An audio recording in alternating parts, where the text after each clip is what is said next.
We'll do it live. Fucking thing. No. We'll do it live. Fuck it. Do it live. Do it live. I'll write it and we'll do it live. Fuck it. Do it live. I'll write it and we'll do it live. Okay. Ready? Fucking thing sucks. We'll do it live. Okay. The Thursday night throwdown has begun. The pimps, the players, the hustlers, the people that busted with everybody else in between, from Costa Rica to California, Montreal to Minnesota. Let's motherfucking roll. The late night anger management session has begun.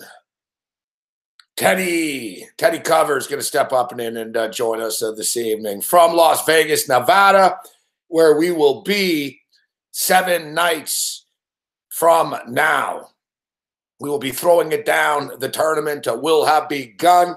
We are now 1 week away from March Madness. Although Madness has already really begun in effect, but the tournament, we're now 1 week away.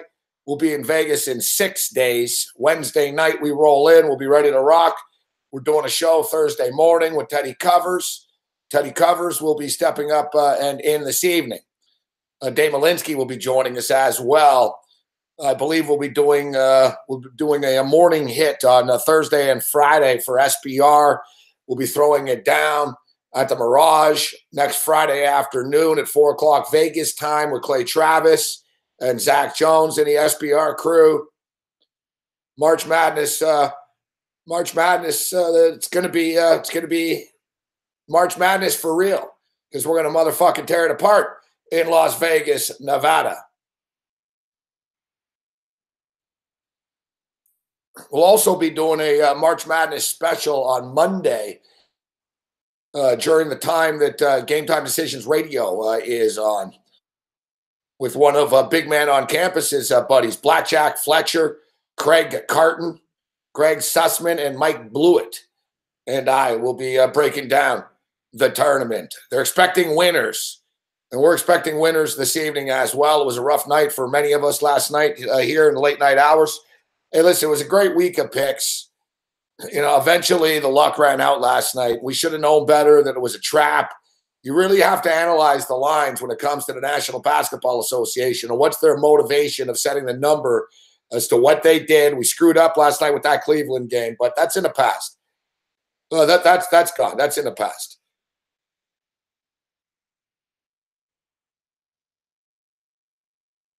It's about tonight. And hopefully we get some luck this evening. You know, these conference tournament games, man, you live by the sword, you die by the sword. And I said it before, but I'm going to say it again, and don't let me do it. You know, with the exception of the Golden State Warriors in certain situations, but these college games, it happened to me again, guys. I never win when I lay points. I laid 8 fucking points with those cocksuckers from fucking Utah Valley. They're up by 11 with like a minute left. And of course, of course, fucking fucksticks, Cal State Bakersfield. You guys beating them by 30 both times you played them this year. Tonight, here's Bakersfield battling into the end. Fucking kid nails a 3 right at the buzzer. It's like, yeah, thanks, kid. I have a fucking fun bus ride back to Bakersfield. Fucking jackass. Utah Valley. You bet on Utah Valley. So I lose on that bet. But I had Long Beach. Who was it? Long Beach and Fullerton under the number. I swear to God, guys, I don't know. And I never bet on unders. It's like betting on favorites and unders. I lose for sure. So I was fucking mad, man. I lost the fucking Utah Valley game by, again, every bet I lose is by a half point or a point. So at least my picks don't suck. I'm not getting blown out. I just have bad luck, it appears, often. So, I swear, guys, they were at like motherfucking, the in-game total was 166 at one point. The total was 151.5. And they were at like 145 with about 3.5, 4 minutes left. And I actually played like, I played Polly positive. I said, you know what? Whatever, man. Maybe fucking these kids will just clank fucking shot after shot. And it was so close. It was so close, man. It was like 77, 72 and shit. It was like 72, 70, 74, 72. it was like always close for the last 4 minutes. And I thought, man, this game's so close. Maybe, I don't know, maybe they won't score. And we got lucky as fuck, man. Like, we got lucky as fuck. Like, they literally, both teams literally missed like 6 shots in a row. The kid at the end could have tied it, missed basically a dunk. You know, it had no business staying under the number. That game should have went over, should have went to overtime. It didn't. So in the span of about 5 minutes, we lost the bet by half a point. And then we got a fucking miracle fucking win because a kid missed a dunk at the end of the game. So, you know, it really does go both ways.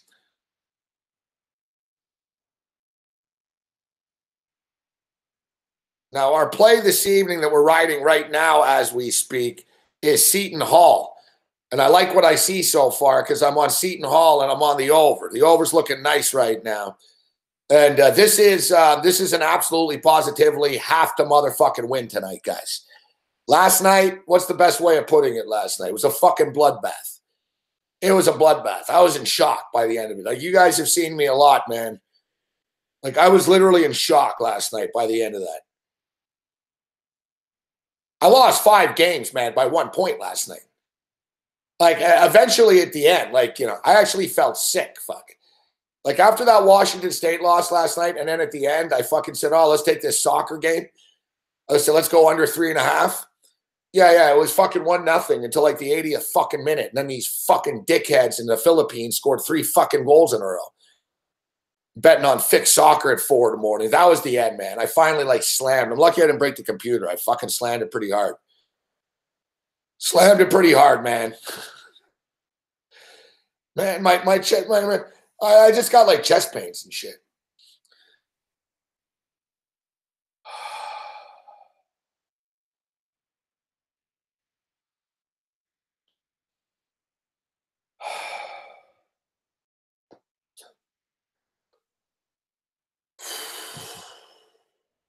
It's all right. The little chest pain's not too bad.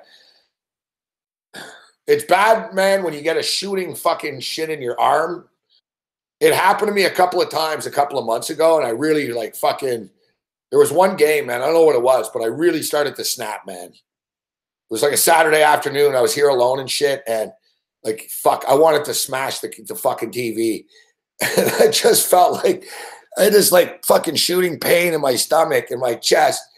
And then like my arm fucking froze and numb for a second.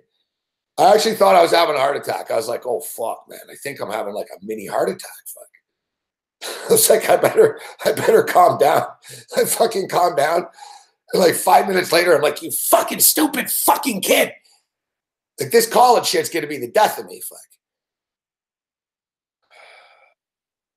Fuck. So no, there's been no shooting pains in the arm, no numbness in the arm or anything like that. Yeah, when it gets to the numbness in the arm part, that's, you know, that's when we got a problem. I want to thank Bill O'Reilly for the intro. I think it'll be the new intro of the show. Fuck it, we'll do it live. I'll write it. We'll do it live.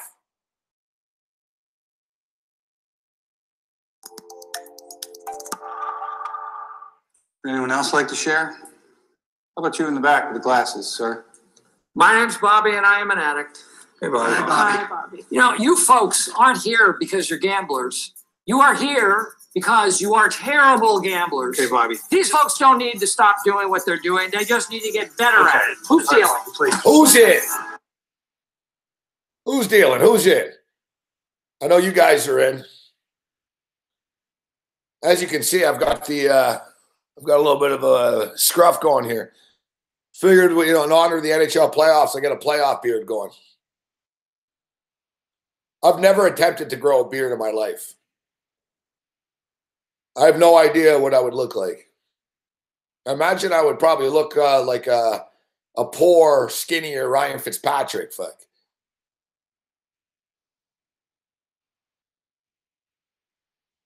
Yeah, like some diehard NHL fans and shit, when the playoffs start, they let it go, fuck, until their team's out.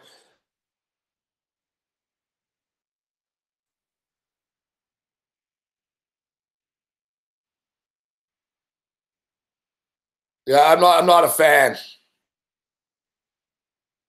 I'm not a fan. I'm not a fan, man. It gets too. I got to be honest with you. Like, it wasn't this bad before. Like, you know what I mean? Like, when you sort of know you kind of have to shave a bit, but it sort of just got worse in the last 2 hours. Like earlier in the day. Like, I looked in the mirror like earlier in the day. It wasn't that bad. And then I looked like about 10 minutes ago before I came on the air. I saw a mirror. I was like, oh, fuck. I was like, man, I'm getting on the verge of fucking homeless here. I'm on the verge of homeless, or I look like a hockey player. Yeah, Jason Stratham's DJing brother. I do not play poker. I like what Cam told me today. He goes, you look a lot meaner. He says, you look tougher. Like with the, he goes, when you're clean shaven, you know, you don't look as intimidating. He goes, you're more intimidating like this. You know what it is? I look older like this. I don't have the Homer Simpson beard. I've got the Homer Simpson hair. Fuck. I got like one fucking thing sticking out here. Exactly, Corrente. Look, do I look great to you guys right now? I can't tell. I'm going blind, man. These lights and the computer and everything. Like, there's a little bit of gray, but it's not much. You know, it's not full.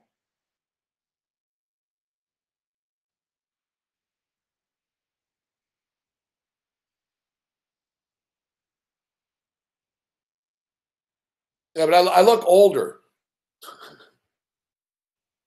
Like, I look too old when I don't shave. Like Corrente, like you said. I motherfucking hate shaving, but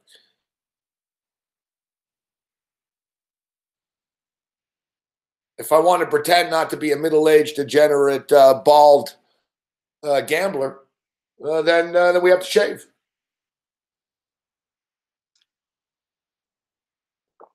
I see somebody, 3 people have given us, I see 3 people have given us a thumbs down. I hope you rot in hell for eternity, fuck. I hope you rot in hell for eternity. Now, speaking of rotten in hell and eternity, listen, the LA Rams, pretty slick move of the LA Rams.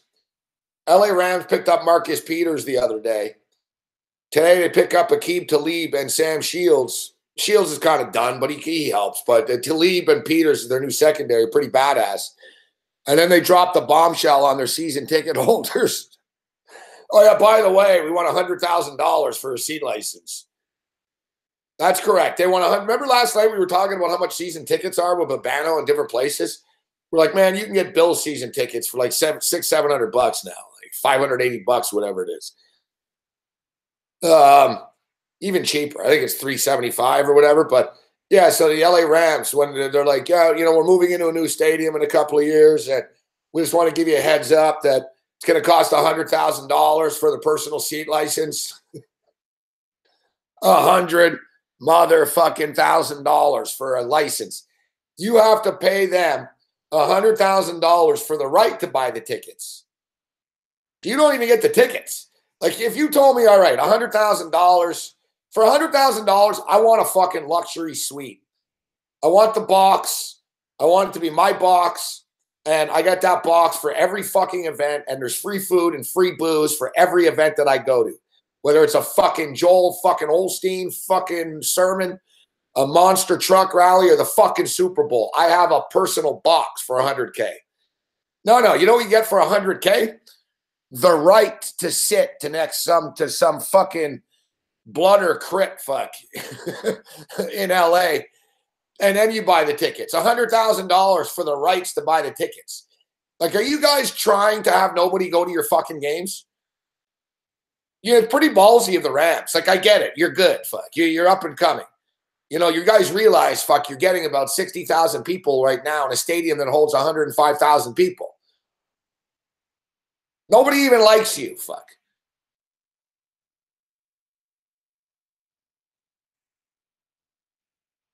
No, like $100K, you got to throw in like a fucking Russian order mail fucking bride. Like, you know, we're talking, you know, like, you know, you get a fucking chick fuck for every game. Like the suite is full. Like the Del Rey in Costa Rica. You guys know what I'm talking about. Like the Del Rey. Like your suite is full with like 22 fucking Costa Rican chicks.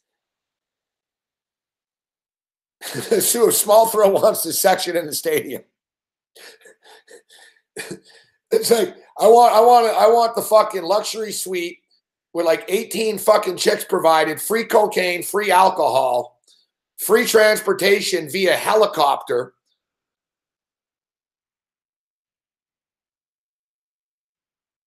No, yeah, access to a cheerleader. Fuck.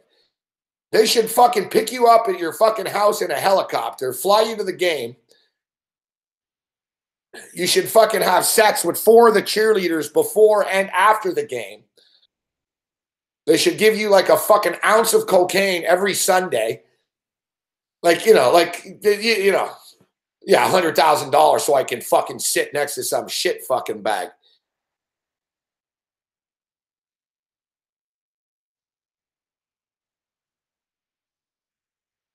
I'd rather fucking contribute $100,000 to fucking Ted Cruz's campaign. That's not happening anytime soon. Here, Ted Cruz, here's $100,000.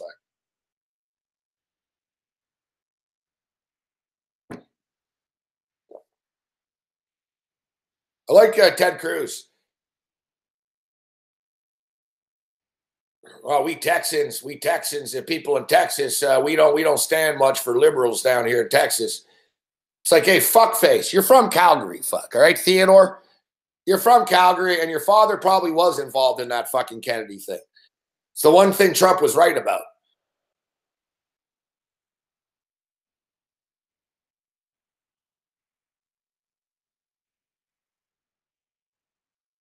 That's not a fake picture. For the record, it is true. Ted Cruz's father is in with a picture with Lee Harvey Oswald in New Orleans like 2 weeks before the assassination. That's not a conspiracy. It's a fact. That's him in that picture. Ted Cruz lecturing the world, fuck. Guy's a communist sympathizer. Or at least his father was. But anyways, I'd rather give $100,000 to Ted Cruz than give $100,000 to the Rams to fucking for a personal seat license.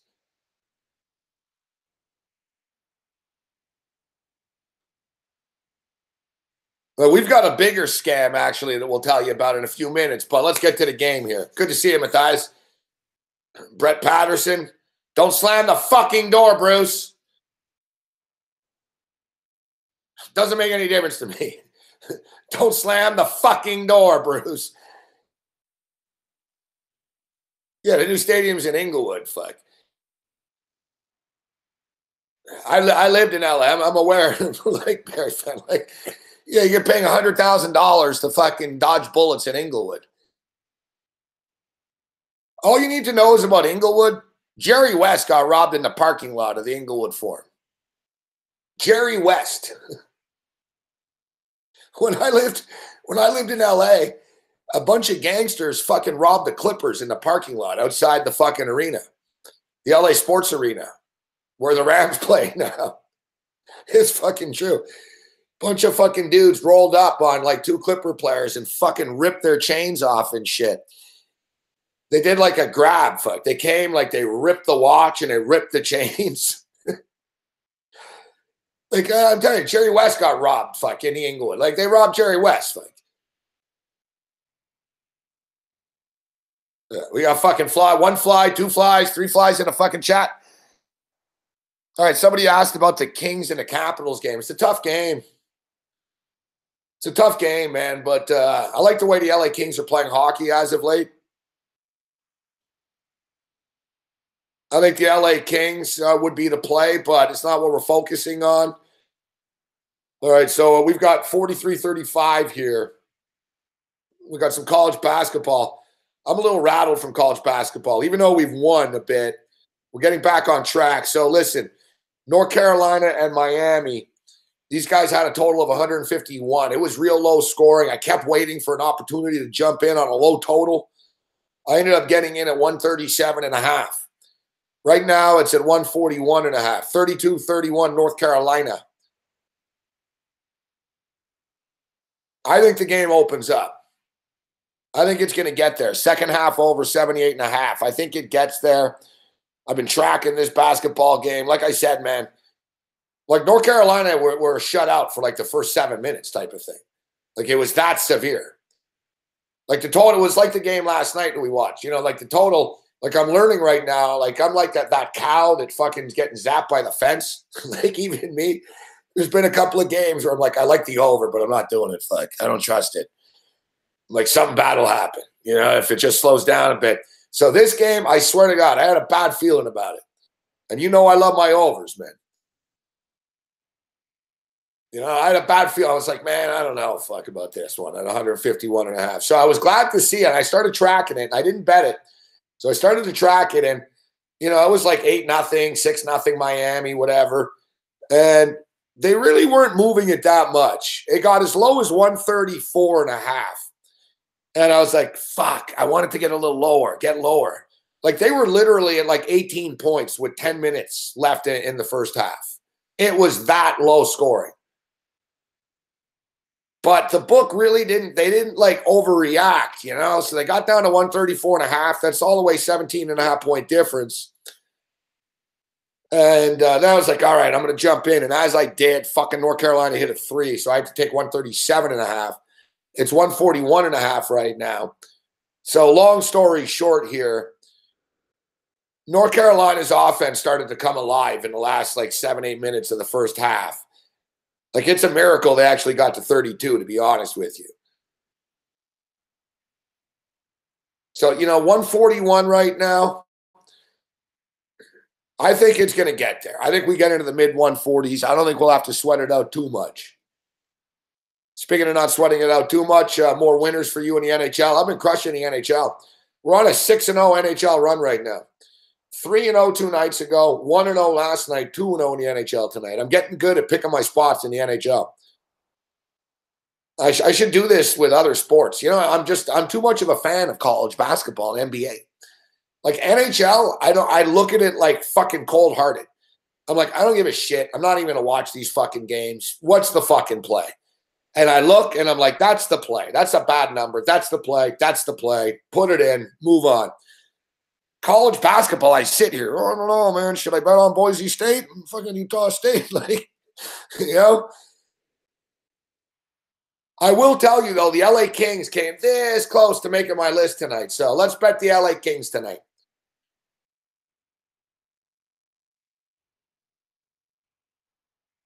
LA Kings and the under 5.5.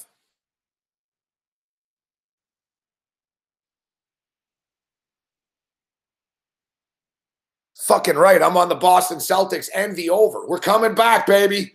We're coming back. We're bouncing back. Like I said, last night, it was fucking depressing last night. How many of you guys were depressed after? like I said, I was rattled.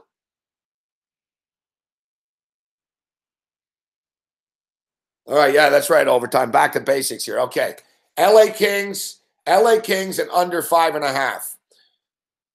This Golden State Warrior game, ton of injuries. But get this, guys.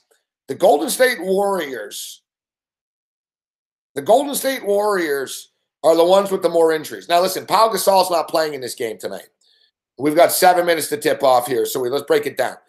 Pau Gasol's not playing in this basketball game tonight. Meanwhile, Iguodala's out. David West is out. Jordan Bell is out. Golden State's bench is out. All right? Like their bench is fucking depleted tonight. Which a lot of times you'd say, oh, that's a bad thing. It isn't a bad thing. With Golden State, this is actually a bonus. Like we break down fantasy every day, and we were talking about this. Now, they can't rest their guys. They're not going to put in fucking Looney. You know what I mean? Omar fucking Caspi ain't playing 38 minutes tonight. They need the game. They're officially 1 game behind the Houston Rockets right now. And if that doesn't get the Warriors' attention, I don't know what does. You know, the Warriors have just sort of been, they're not bad, but they've just sort of been going through the motions. They play sloppily, and then they turn it on and win the game. They're not dominating. You know, like you can tell they're just waiting for the playoffs. But It's real right now if you're Golden State. This is the first time if you're the Golden State Warriors in 3 fucking years, you're not in first place. When you look at the standings, Golden State, you're not at the top right now. Houston is, which means suddenly you're not even going to have home court if you play Houston. Like, think about it. Like, this is getting real right now. Like, I used to discount, fuck Houston. I ain't saying that anymore, man. They've won 17 games in a row. It's getting fucking serious, man. And Golden State, I don't know, are Golden State tired? I'm not ready to abandon ship with the Warriors. I think they'll still beat the Rockets in the playoffs. But I'm telling you right now, Golden State, if I'm Steve Kerr, I'm telling you, hey, guys, I don't know if you've got off of fucking Tinder and Instagram today to look at the standings, but we've got a problem. We're not in first place anymore in this conference. And we're going to have to go on the road. And, you know, we're supposed to be the fucking kings of this league. I think you have a focused fucking Golden State Warriors team tonight. That now they're officially, it's now that they weren't before. So now they are. With the win last night, they're 1 game back in the Houston Rockets. I think that's symbolic.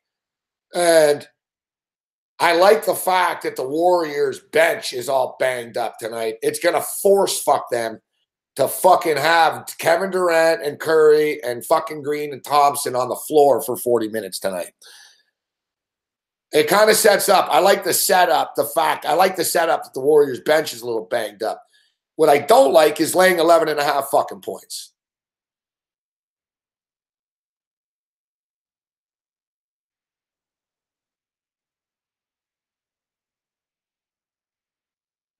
What I don't like is laying the 11.5 points. I do think that the Golden State Warriors come to play tonight. They've disappointed us. It's 11 points right now. They've disappointed us in the past, guys, when laying points. And you know the crap. It's the same thing. At least with the Warriors, you lay the points. And I hate laying points. I hate it. Fuck. I fucking hate it. I'd rather fucking buy a fucking personal seat license to the Rams. Fuck. But the thing with the Warriors is you lay the points, and if it's not working out, you just jump on the money line after, fuck, because they will come back. Now, they've crushed the Spurs in the past. Now, the Spurs don't have Pau Gasol. So who do they have? Tony Parker, Manu Ginobili. These guys are old. Patty Mills sucks. You got LaMarcus Aldridge, fucking Bertans. You know, like it's a problem. And Popovich often pitches the tent and quits as well. I think the game goes over. I think there's going to be some points in this game. I think Golden State come to play. How do we attack this?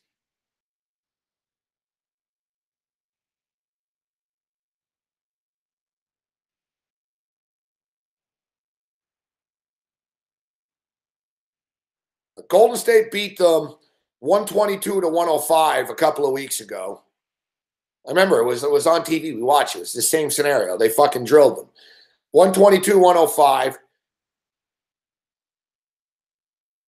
The last time they played them before that, they beat them 112-92, 129-115, 120-108, 136-100, 113-111.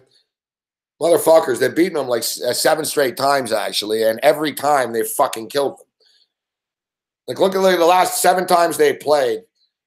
The last 6 times they played, it's been like 20, like, seriously, it's been 17 points, 20 points, 14 points, 12 points, 36 points. That's the last 5 times these two teams have played.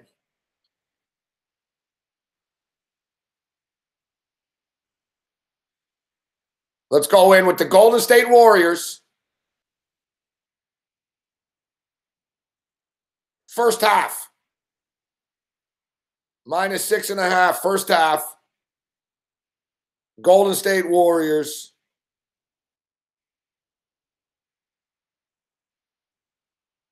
I want to make it 10. Can I make it 10? Let me make it an even 10. Golden State Warriors -6.5 first half. Golden State Warriors -10 in the game. Let's go over the number. Fuck, it's up to 222.5. You fucking motherfuckers, man. Fuck.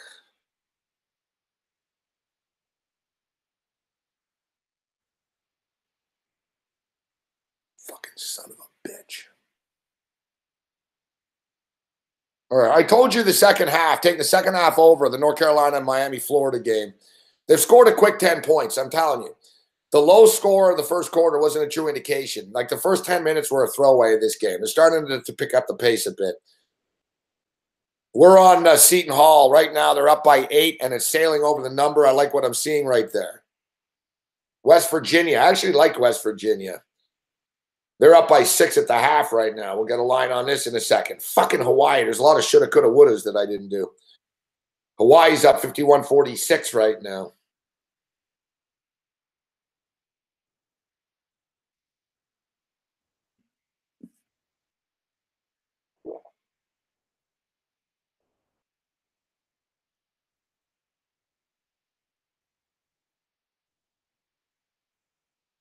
So we're taking the LA Kings and the under the 5.5. LA Kings and the under 5.5.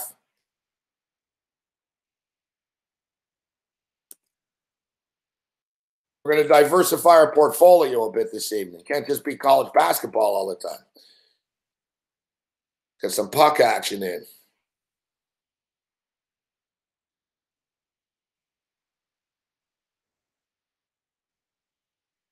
You know what? Let's go.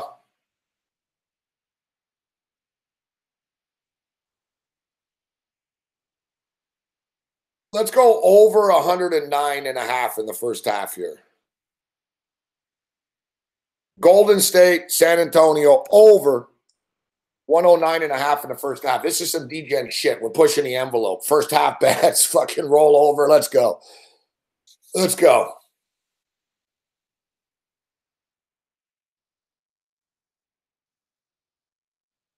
Oh, fucking North Carolina and Miami. As soon as I say that they're moving the ball, suddenly they fucking both stop. They both stall.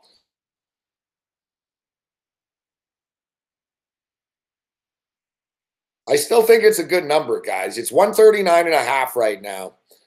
It's 38-37 with 16 minutes left. 138.5, 139.5 just went up to.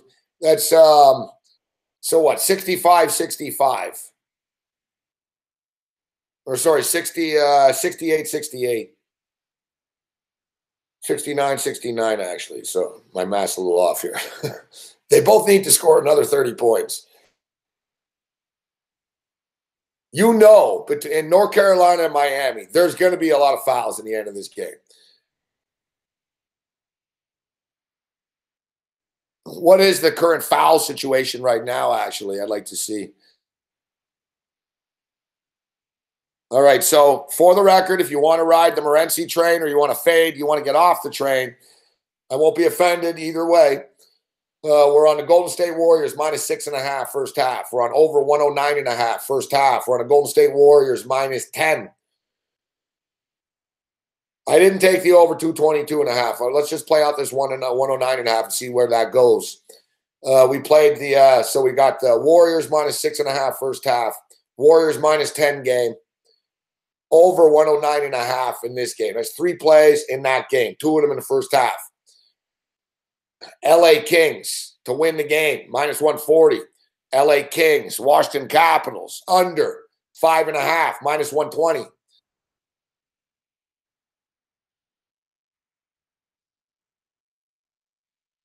And we got some college basketball action right now. Butler and Seton Hall. Man, these guys put up a lot of points, man, in the first 78. I'm not so sure it slows down. What am I missing here? Fuck. The total's 152, but I'm already on it. Fucking 148 or whatever it is. Like, it's going to get there. It's 43-39. They're already at fucking 82 points. They just need another 70 points. There's 18 minutes left in the game. It's going to be fouls. There's going to be fouls. Yeah, we're going in. If you're scared, you go to church. Fuck. If you're scared, you leave right now. Scared money never wins. Doesn't always win, but it never wins. 43-39. I don't, you know, is it really going to slow down that much in the second half?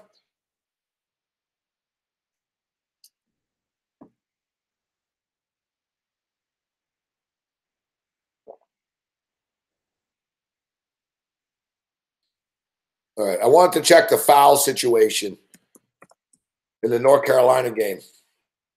I don't have the stream up for it right now. I do have the NBA game on here. There's Shrek, Draymond Green. Come on, Draymond. You got to show up tonight, bro. I even just played an $8 DraftKings entry fucking contest. Fuck. Which is pretty, it's a lot, not a lot, but, you know, $8 is significant to enter a fantasy contest in. So and I've got Draymond Green in my lineup, so I need him to light it up. Let's go. There's some big money in that fantasy shit, man. My problem is I play on again, off again, and I play in the small tournaments too much. Like, if you want to win the big money, there was a guy that listened to our radio show 2 days ago. He won $40,000. Fuck. He won $40,000 listening to the radio show, and he followed Sincata's picks, and he sent us an email. He said, I had Tony's lineup, and I liked what you said, Gabe. So he had a couple of he sent us a nice thank you letter. Guy won $40,000. See, look at Ryan won $5,000, $20K. That's the thing. If you play all the time, and you got to put entries in.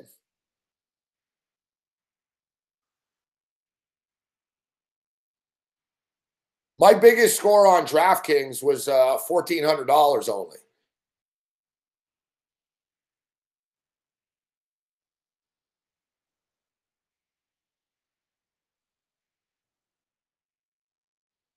I played in the Millionaire Maker. I played in a Millionaire Maker every week, but I played in a Millionaire Maker.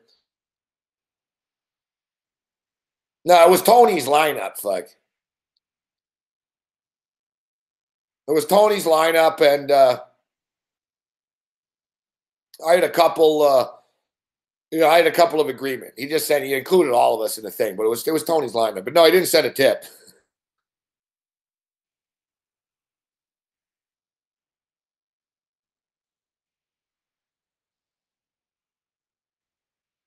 Well, you know what, cousin Vlad? You know what I see in your future?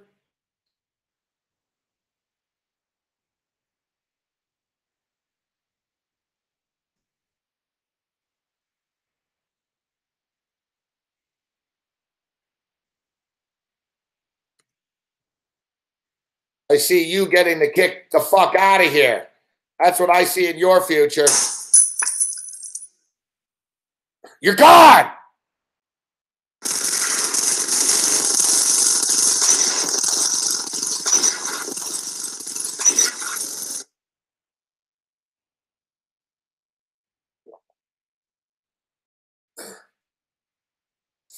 Golden State, they haven't scored in 2 minutes. I'm glad I didn't see this. I look up, I'm like, you got to be kidding me.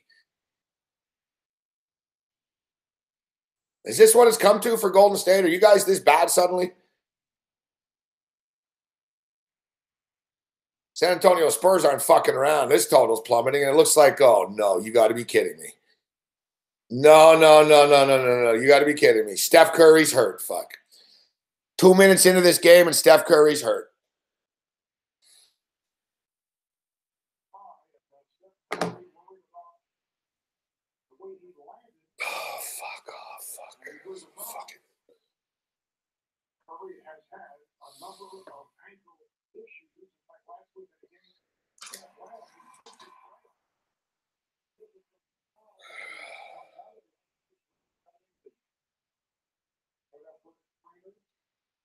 Pretty early for the old screw job. We just bet this game.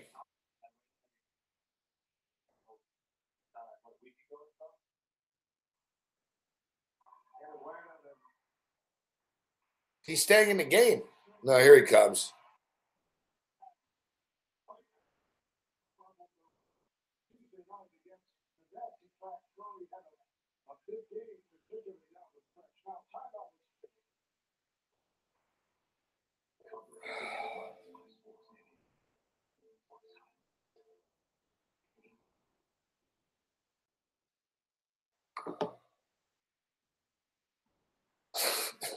You believe this? It's like 1 minute into the fucking game and he gets hurt. He seems, I don't know, man. He's walking it off, but they're already thin as it is.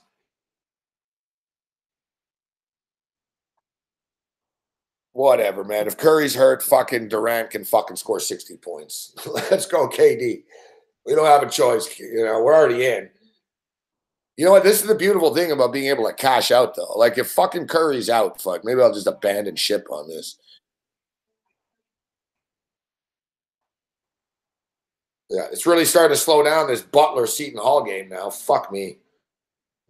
I'm so sick of the sweat jobs every night. North Carolina. Yeah, North Carolina and Florida. It's picking up, as I thought it.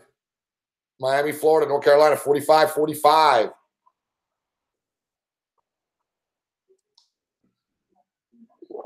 I keep on trying to go and look and see how many fucking fouls there are in this fucking game, and I get distracted all the time.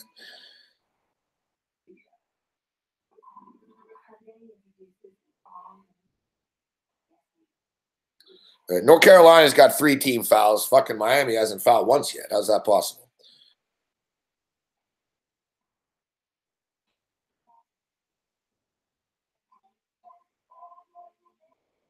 All right, the Butler game has fallen to 150.5. It's still in territory here. All right, we got a game coming up here tonight, guys. What do we got here in college? There's 2 more. No, more than that. There's a few.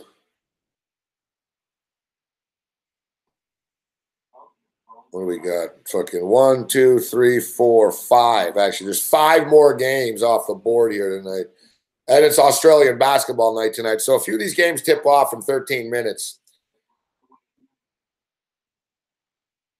One of the games that I like the New Mexico Lobos tonight. Sheriff Lobo. This Mountain West tournament has an old school feel to it. We saw San Diego State play well today. The New Mexico Lobos have been playing good basketball down the stretch. Struggled earlier in the year, starting to put it together right now. Will not be going to the tournament. You know, they would have to win the Mountain West to get into the dance. They're 17-14, but they're 7-3 in their last 10 basketball games straight up. They play well in Las Vegas. Their fans travel well. There's a lot of alum there and stuff. You know, there's always a shitload of New Mexico fans. Anytime they're there, man, basketball or football, there's a ton of them. And it's great. They're cool people. They stay in like the shittiest hotels and shit. They don't have a lot of money. So it's like, you know, like they come and like they stay at the Strat and the Palace Station and shit. But if you look at New Mexico, they've won 5 straight basketball games. You know, we're talking about a team that was 12-14 2 weeks ago. Now 17-14. Very impressive turnaround, man. Like big swing, man, from 12-14 to 17-14. Like, you know, like 2 weeks ago, they're thinking, all right, we're done. We're not even going to the CBI. You know, you guys are playing yourselves into the NIT right now. And you know these kids, they don't want to stop playing basketball. They're feeling good right now. They've won 5 basketball games in a row, and 4 of those 5 games have sailed over the number. They're scoring a lot of points. They hung 95 on Fresno. They put up 108 on Colorado State. They scored 91 against UNLV, and they scored 119 points against fucking Wyoming, the team they're playing tonight. And no, the game did not go to overtime. 119-114.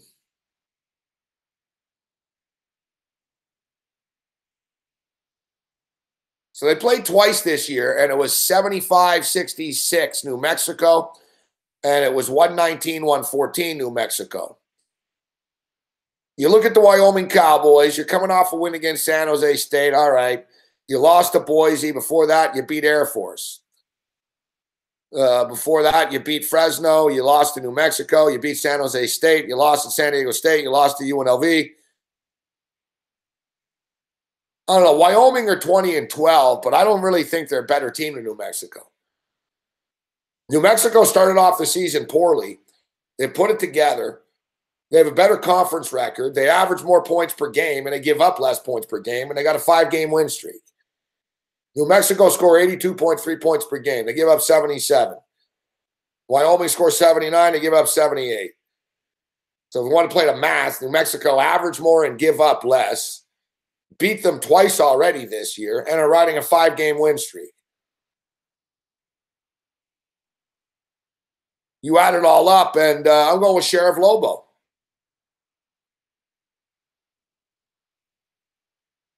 I know, Elio. I'm fucking done too. Fucking the tournament's not even here yet. I'm like, I know. They average 79.2 points per game. They average, you know. Try to, dude. I do it all day too. That's all I do. Yeah. So yeah, we're going New Mexico, guys. Sheriff Lobo, it is.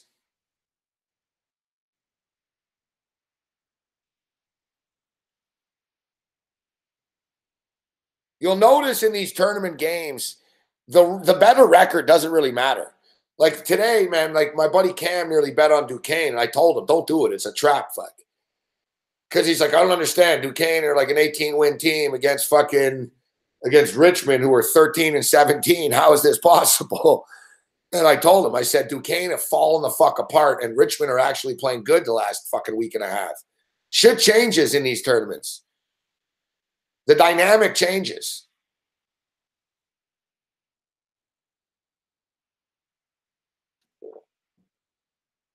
Classic example is today. Utah Valley beat Cal State Bakersfield by 23 and 32 points this year when they played them.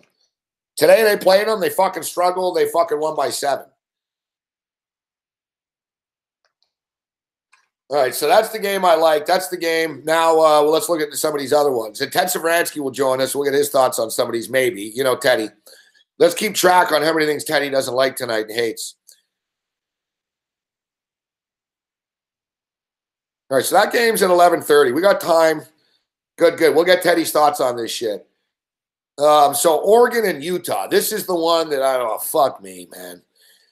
Fucking Oregon Ducks, man. This is the fucking team that we watched last night. I ask you, what's your guys' opinion on this game? I think Oregon's going to win. I think Oregon will be better tonight than they were last night. I don't trust Utah. I don't love it. This didn't make my cut. Like, for the record, like New Mexico was on the list that I made today. Like New Mexico made the original cut. Now you get these other games that are just on, right?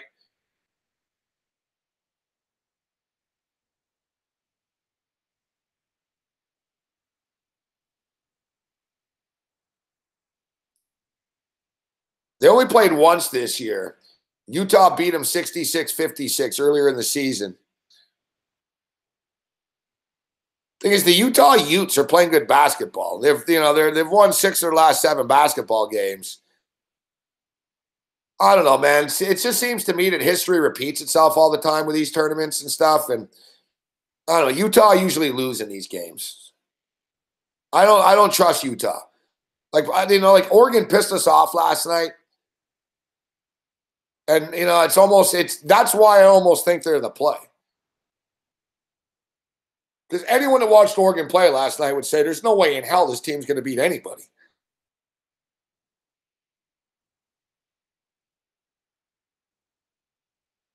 I don't trust the Utes, even though they've been playing good basketball down the stretch. Thing is, man, I'm looking at your games down the stretch. Yeah, you played well, and you also fucking had 5 of your last 7 games at home. Now, this is in Vegas. It's a neutral court. It's going to be a fucking battle, man. It's going to be a battle. The Utes are a big under team. It's only 136.5. It's a tough one. It's at 11:30. I look forward to Teddy's take on this. I lean with Oregon. I don't love it. I like New Mexico. All right, we've got Texas Rio Grande against Seattle.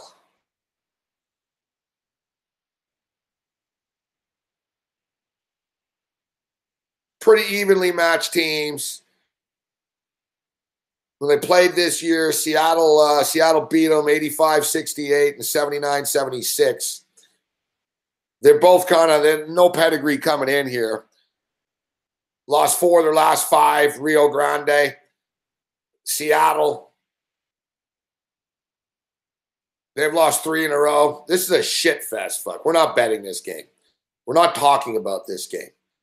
Don't slam the fucking door, Tony.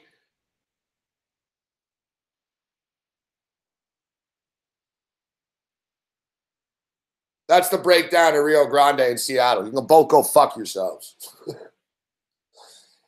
Portland State and Eastern Washington. Where are they playing this fucking game? Up there in Reno. Portland State and Eastern Washington. Interesting. This isn't a bad one, actually. 20-12, 18-13. Portland State come in playing pretty good basketball, 7-3 the last 10 games. Eastern Washington comes in 8-2 in their last 10 games.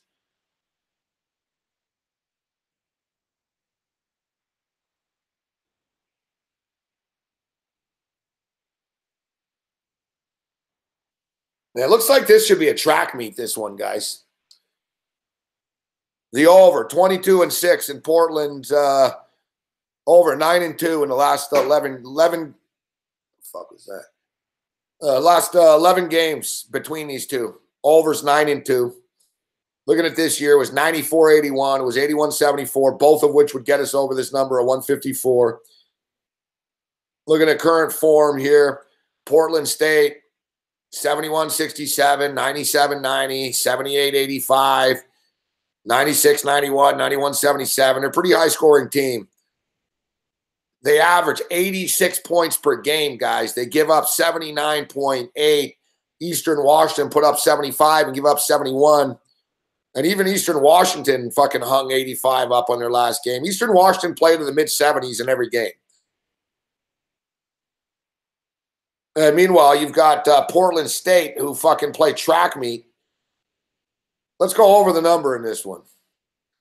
This one actually starts in a minute here.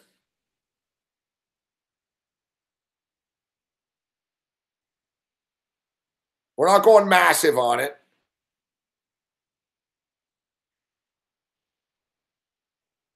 We're not going massive, but let's grab it.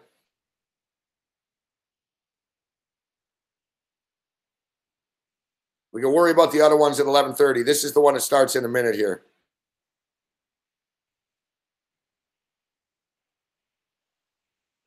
Portland State, Eastern Washington, over 124. 124, I wish. 154. 154. I was up real late last night, guys. My mind's like, I'm like Winnebago, man. I can barely talk. 15-13 Golden State. All right, they're starting to wake up a little bit. What happened with Curry, actually?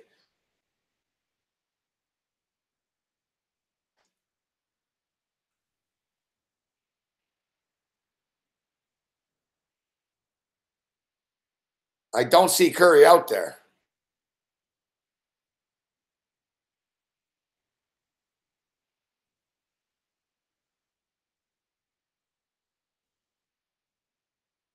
Well, this could be Kevin Durant night tonight.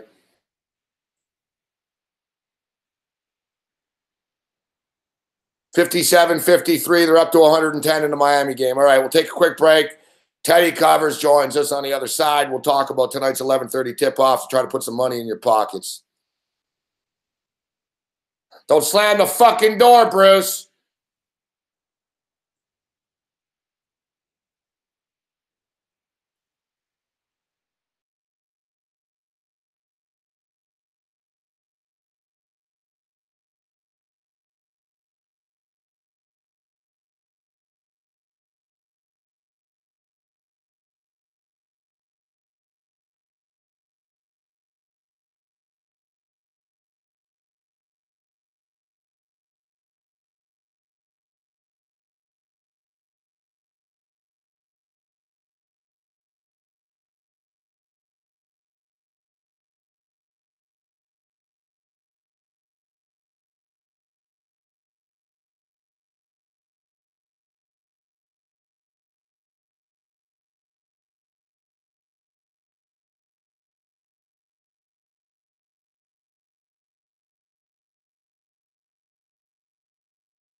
Man, I'm turning into a pyromaniac. Fuck. I never start fires. That's not true, actually. I nearly burnt a hotel room once down. But no, okay. I fucking set a hotel room on fire once by accident. Yeah, last week I was cooking, man. First time ever happened. Fuck. I had like a fucking flame shoot up and everything in my face. I was like, holy shit. I lifted the pan. I don't know, man. Like grease or something fucking exploded. Fucking, I'm lucky it didn't torch me. I fucking jumped back. The other night I put a fucking spliff out on my fucking balcony and I put it through like a beer case, this cardboard beer case. And man, I'm fucking sitting here and I look and I see all this smoke like billowing off my balcony. And I was like, oh, fuck, it's on fire. 2 nights ago, fucking during the show, man, I fucking like something fucking like caught fire. And today, during the radio show, Cam was cracking up. Fuck, we're live on the radio.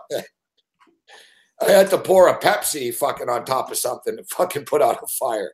I've had like 4 fires. Fuck, I'm pretty hot, I know, but you know, let's bring in the heat man himself. Ted Savransky, straight from the Strip of Las Vegas, Nevada, where we will be 6 nights from now, 7 days from now, the tournament begins.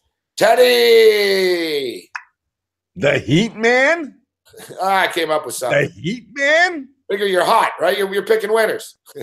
I've been running really good, and then tonight, of course, I didn't run so good.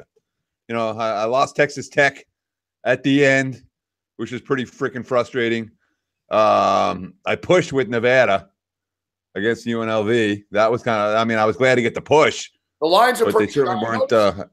I noticed some of the total line Teddies are kind of off. You'll have big discrepancies and stuff, but man, there's a lot of the numbers are so fucking sharp. Look, I lost today, dude. I had fucking Utah Valley -8. Fuck, they're up by 11 with a minute left. They win by 7. You know.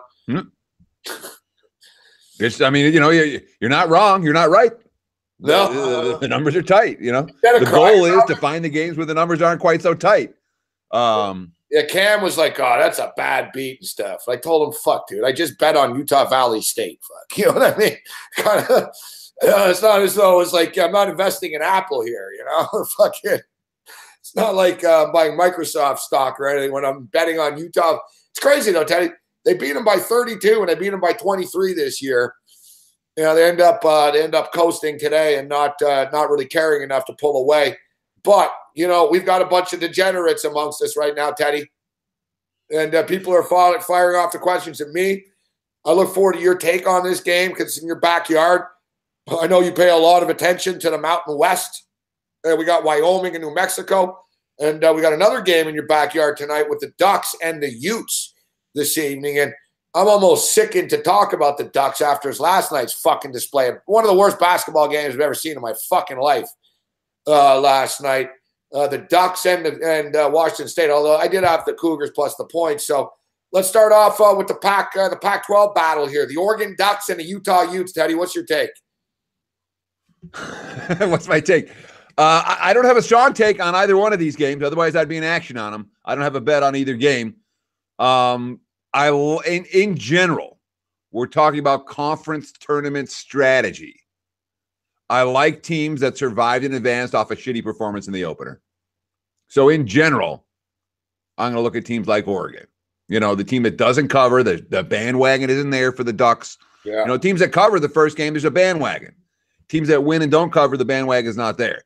So there tends to be a smidgen of extra value with squads like that. And frankly, you know, Oregon's the better of these two teams. So, that's, you know, Utah played good ball down the stretch. Utah's so physical. That's my biggest concern is that the Ducks get pushed around a little bit. But again, I did not bet $1 on the game, but I had the slightest of leans towards Oregon. What about you? I lean with Oregon due to the contrarian angle. But you know what it is? I just feel that history repeats itself at this time of the year, Teddy. I love VCU today. They're not great, but they found a way. I thought the line was a little short here. And as you stated, you look at Notre Dame the other day. They played against Pitt, 17-point favorites, didn't come close to covering. Everyone abandoned ship the next day. They come back. Everyone, I told you all day long against Virginia Tech when they were losing. They're terrible. I told you. Oh, they sucked against Pitt. They finally hit the wall tonight against the Duke. But I brought it up earlier, too, in which, a lot of people are going to look at this and say, well, the Ducks were terrible last night and they're not very good.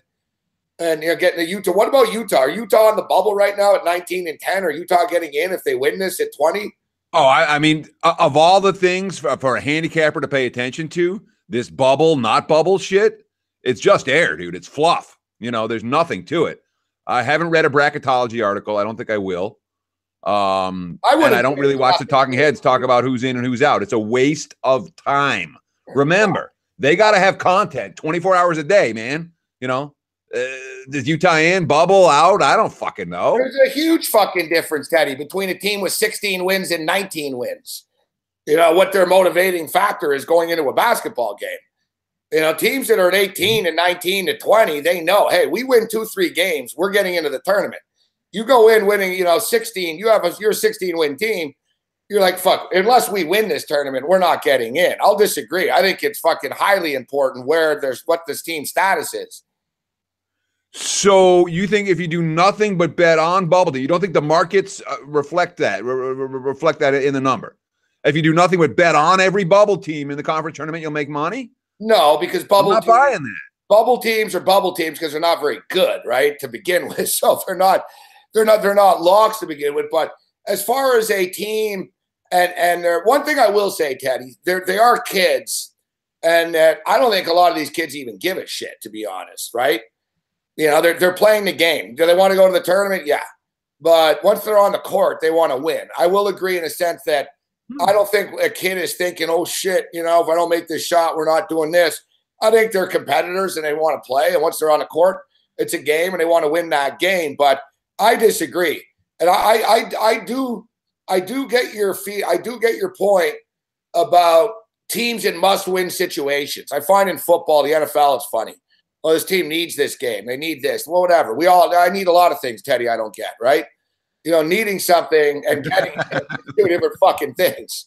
There's a reason. Yes, you do, Gabe. Yes, you do. Yeah, right. So I get that angle of it, but I do think it's important what the team's mindset coming into this is. That's absolutely important. But conference tournament, the reset button is pressed for every team. All right. It's pressed for the teams that had great regular seasons. It's pressed for teams that had terrible regular seasons. It's pressed for teams that won 16 games, and it's pressed for teams that won 19 games and are sitting on the bubble right now. It's a whole new season. What I'm looking for when I try to handicap a game is not necessarily how good the teams are, but how good the teams are and the situation and everything in relation to the point spread. So one of the things I do on Sportsbook every day, you're trying to isolate. This isn't necessarily factored in the number. That's not necessarily factored into the number. Here's a little edge for this side that's not factored in the number. When you're talking about teams that are on the bubble, I firmly believe that's factored into the number. That must-win nature is factored into the point spread. The markets recognize it. And therefore, it's not something I'm going to focus on as a key element of my handicap. I want the stuff that's not baked into the number, not the stuff that is. No, I'll disagree on it again. In that, in the sense that the committee. Come on, call me a cocksucker. You can do it. Yeah, no. I'm not upset about it. I'm not upset about it. So, but I will. Let's brawl tonight, Gabe. I'm rowdy here. Yeah, fucking Teddy, you're fucking dead wrong, man. All right. There you go. What do you got on me? Yeah, what's wrong about this? What? The committee is always fucking watching these teams. So even a team that is about to lose. Stop right there. Stop right there. No, the committee is right now. I know it. They know. I let you fucking ramble, Uncle fucking. All right. Go on. I let you ramble and grumble on here. But teams, Teddy, they know they're on the fucking clock, and you can't quit.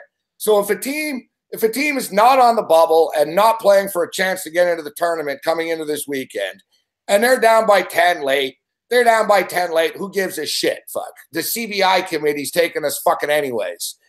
You cannot quit. this is factored in, Teddy. There are so many teams that are fucking evenly matched.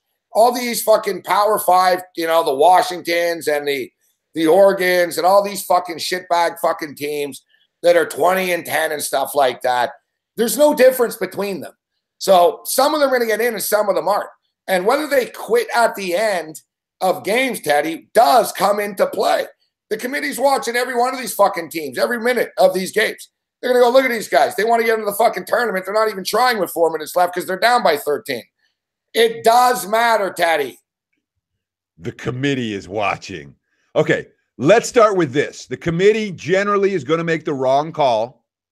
All right. Generally, the committee is going to do wrong. The committee is not going to make the correct decision. They're going to make a random decision. Well, because that's the way it's designed. I know the committee. Listen, I think the committee is better than the football committee, but they do. Is it their mandate to put the best teams in or to get everybody in?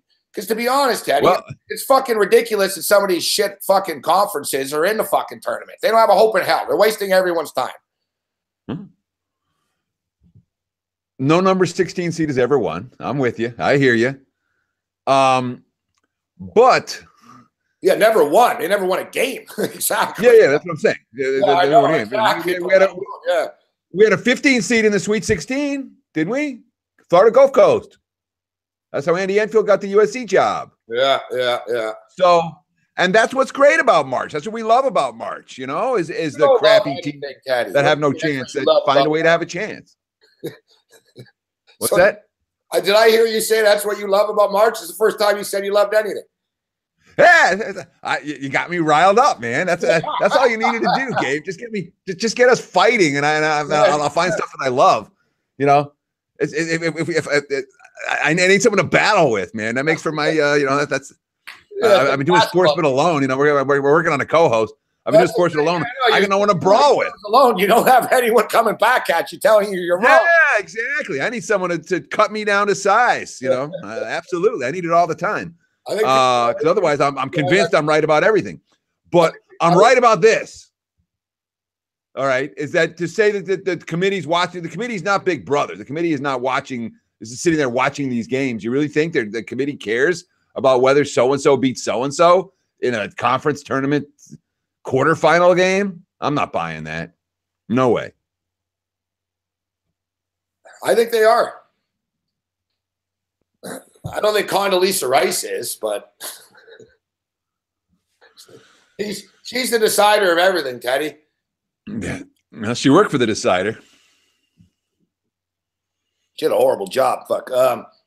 Yeah, she's on the college football fucking committee, and she's in charge of the committee now, Teddy, to look into the ethic issue that's going on in college basketball. Because when you want to good luck with that. You want to clean up a mess. Who better to bring in than someone from the Bush administration? Well, in retrospect, Bush is all of a sudden everyone's like, Bush is looking good now, man. Yeah, whatever. We can't talk politics. I can't talk politics. I'll piss everybody else. Can't do it. Exactly. All right, Teddy. So, all right. So, Wyoming, the Gamecocks, Wyoming and New Mexico. This New Mexico team, 5-game win streak right now, Teddy. And I was telling people before, Lobo fans, man, they love Vegas. Fuck, and they always stay at the cheaper hotels that I hang out at. I always used to see in Palace Station, Stratosphere, like the New Mexico Lobo fan, Teddy. They're not going to Vegas and staying at the Palazzo or the Bellagio, Nope. Like it's like the Motor Inn type crowd, but sure, Riviera time. Yeah. Yeah, great fucking crowd though, man. They got their red shit on everywhere. They eat this shit up, and they're on a 5-game win streak tonight. I'm just looking at the line here, and you figure, well, why are they the ones favored? I think the odds makers know something. I think they're the hotter team right now, the Lobos. I think they get it done tonight. I don't love it. It's not, I'm not putting a nickel on it or something, but we're not here to fucking talk about NFL futures tonight. So with people, so. Yeah, I'm taking the Lobos tonight, Teddy. So what's your take on this? You're in the Mountain West. You better have something, fuck. Sure, yeah. I got plenty on this game. I'm just I'm bringing up my notes, man. I want to I got all kinds of stuff for this ball game. Now you got me going. I'm telling you, you better fucking have an opinion on it. Yeah, boy. 119-114, these teams met. Yeah. You know. New Mexico shot 61% from the floor, hit 13 3-pointers. Wyoming shot 57% from the floor, hit 13 3-pointers. This game's going to come down to one stat, and flat out one stat. When the Lobos force turnovers, they win the game. When the Lobos don't force turnovers, they don't win the game. So if you want to watch, this is going to be a great game, I would think, for in-game. Because if you're seeing Wyoming handling the pressure, Wyoming's going to win and cover. If you're seeing Wyoming struggling against the pressure early, that's going to be a big problem for them. They didn't struggle that much against New Mexico's pressure last time. But obviously the Lobos hit everything. And they won the rebounding battle in that ballgame as well, which is not, I mean, that's not their strength. But Wyoming just hasn't been the same team down the stretch. They were so good. You know, they were a decent moneymaker for me. And I liked them in a couple of different roles. Down the stretch, they didn't play great basketball. But I'm not, again, I'm not betting the game. I think the Cowboys are alive, and this is definitely the type of game that I'd be much more inclined to make a bet after at the first time out than I would before. You know what I mean? I have a feeling this one's coming down to the fucking wire, too. It's going to be a battle. You mentioned the extremely when high. in doubt, take points. Yeah. You know, if you just need action, when in doubt, take the points, man. Yeah, I like the Lobos here. I like the Lobos, but what about the total? It's fucking high, man. Like, you need a real clean ride here, Teddy, to get to 165.5. Like, is there a number that scares you off in these conference tournament games for the totals? Do you bet a lot of totals? Like, what's your approach to this? Again, 119-114. These teams met like 3 weeks ago. And it didn't go to overtime either, right? It wasn't even an overtime game. That was 158 was the total in that ball game. Now, are we going to see that level of pace and that level of offensive execution tonight? I wouldn't count on it. But when you see a track meet, I wouldn't be shocked to see another track meet. Is there a number that I'm like, oh, I won't bet over this number? I mean, not inherently. You know, I don't get involved with a lot of totals above $1.60, but it doesn't mean that I won't, given the situation. No, there's no arbitrary number that I picked. That's the number that generally that freaks me out a bit. $1.60? Yeah, unless it's like, I know it's just, one of these lower schools that just, all they do is fun. Like, I jumped in on the Lipscomb Florida Gulf Coast totals. I kept betting the in-game. I even cashed an in-game over 202.5. Like, I was like, it just kept going. But yeah, generally, the 163, 165, that's when I start to get a little freaked out, because I know a lot of things, you can't have too many lulls without points when you're laying that type of number.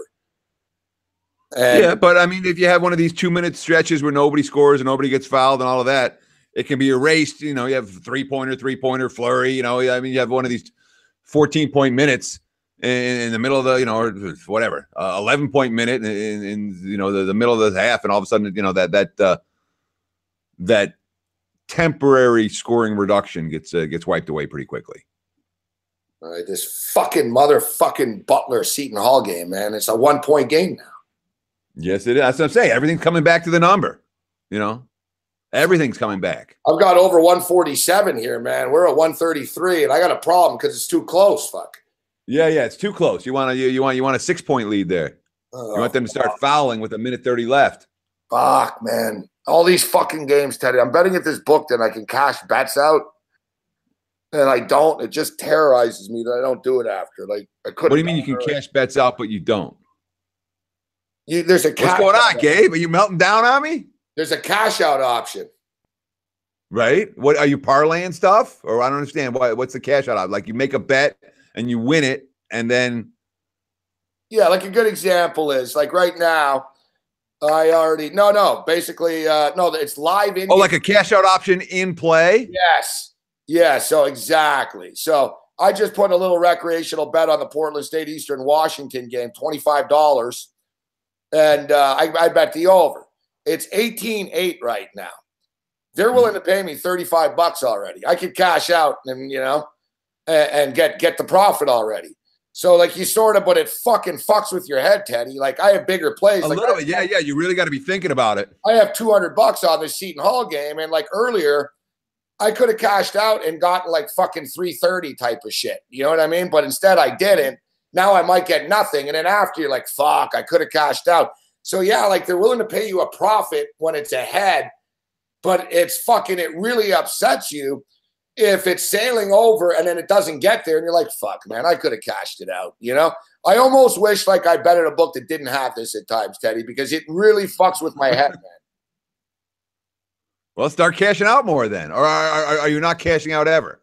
Nah, I really don't like doing it. Fuck. Would you like cashing out for less than a profit? If I can go 4 minutes into a game, all right. What do you say? What's that 18-8 score? How many minutes are you in? Yeah, it was 6 minutes in.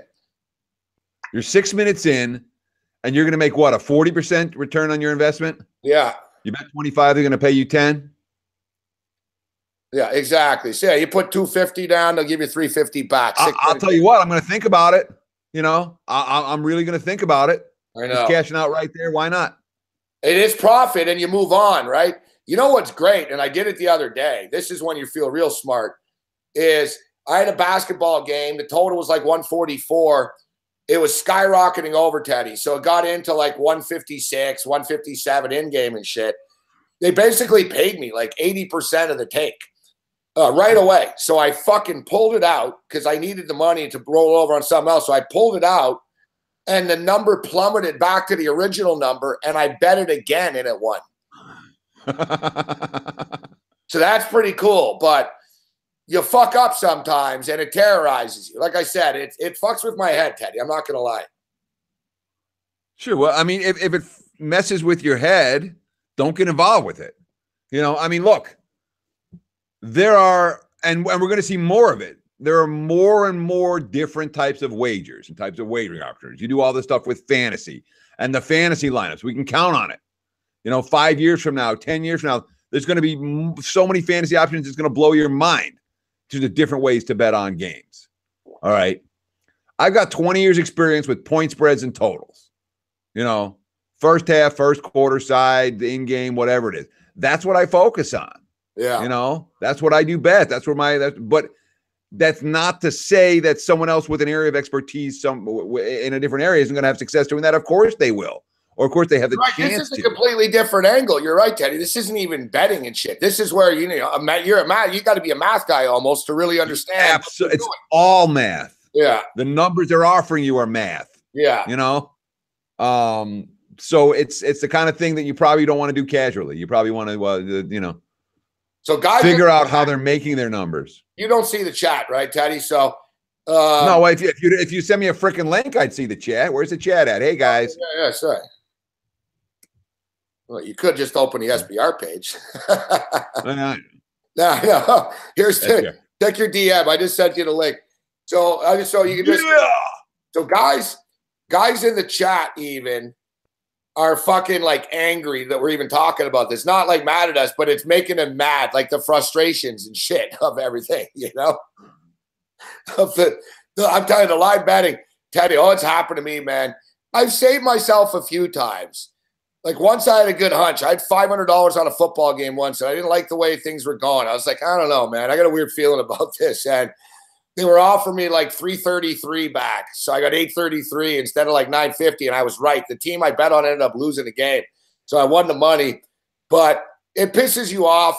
I'm generally happier if I just ignore it, Teddy, right? If I just don't look. So look at guys in the chat right now. Brooks says my rule is never cash out. Zero stress.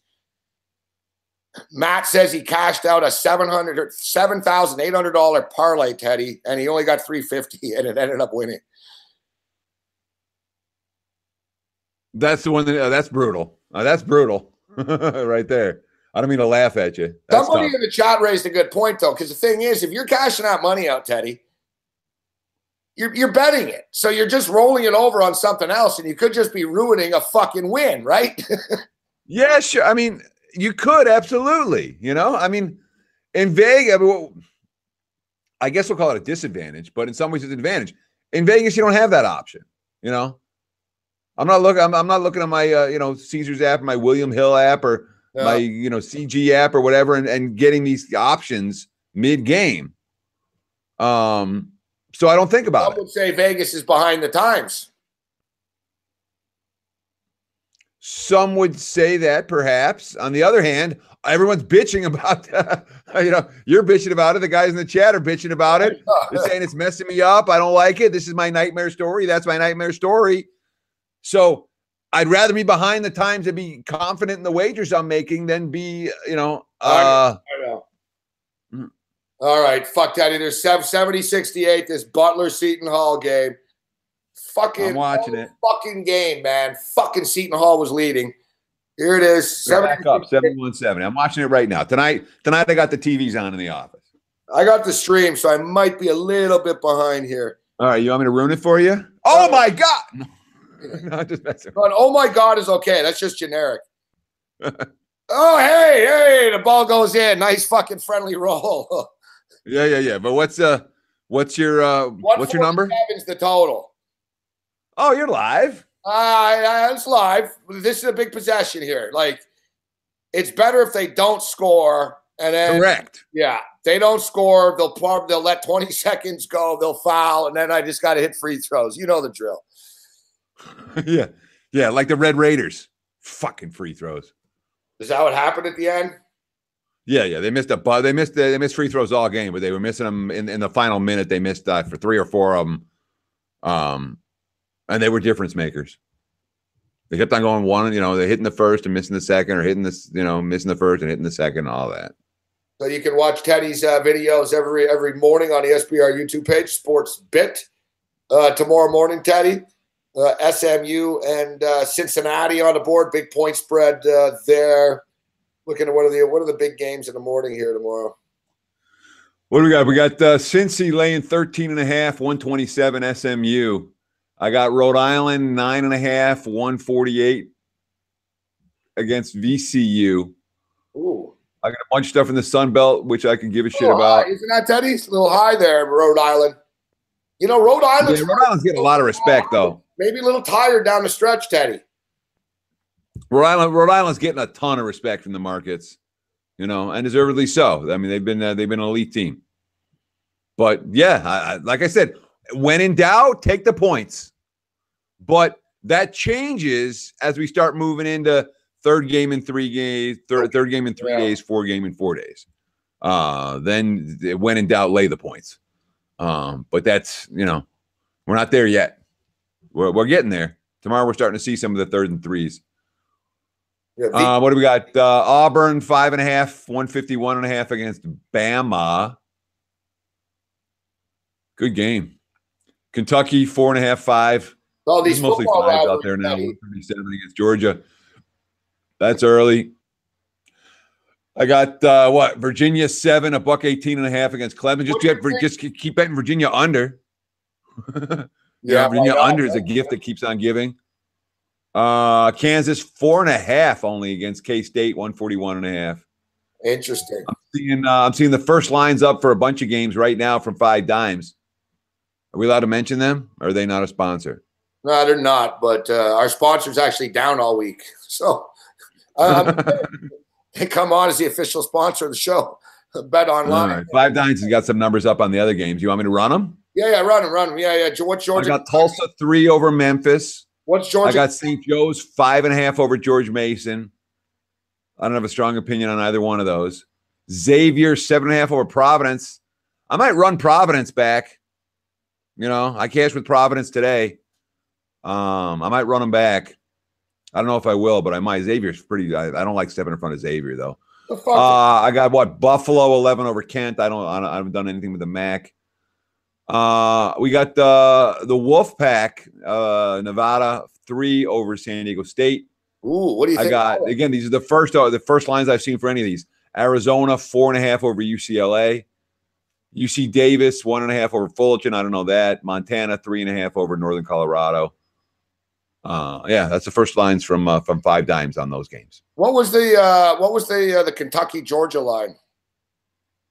Kentucky 5, 4.5. There's some 4.5s out there. Who's at Penny's at 4.5. Greeks at 4.5. South Point is at 4.5. So some of the sharper books at 4.5 in that ball game. 73. What do you think? I mean, Kentucky's a hard team, man.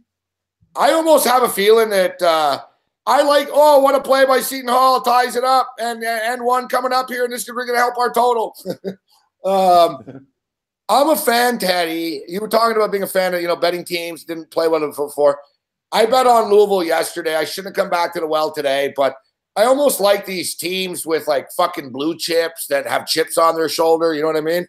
That, they're high expectations, struggled a little bit during the year, but still have way more talent than the teams that they're playing. And you're getting value with that point spread. You like that? And you hear where I'm going with that?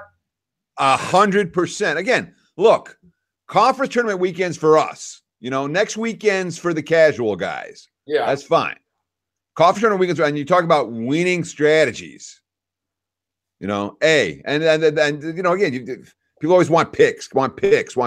This is a strategy that'll give you 50 picks if you do it right over the next 10 years. You're not giving a fish. You're teaching people how to fish. Yeah, but people don't want that for some reason. But when it comes to they do. They're here. Kids, let them go all the way down the court. Here it is at the buzzer here. Seton Hall for 3. Misses. 149. Never in doubt. Piece of cake. Wow. But the strategy is real simple. All right. When you hit that reset button, the team that had more talent at the beginning of the season that underachieved all year, now it's March and they still got more talent. Yeah. And their head is clear. So a team like Louisville can absolutely make a run. And obviously we're already seeing that. I actually go back and look at some of the preseason projections prior to conference tourney so I can remember, oh yeah, this team was supposed to be really freaking good. Oh, look at their talent level. They just ended up stinking for most of the season, but the talent level's there. And if they get that first win, then it can snowball. Hey, Teddy. Yo. I had Seton Hall +1. I got the push and I win the over.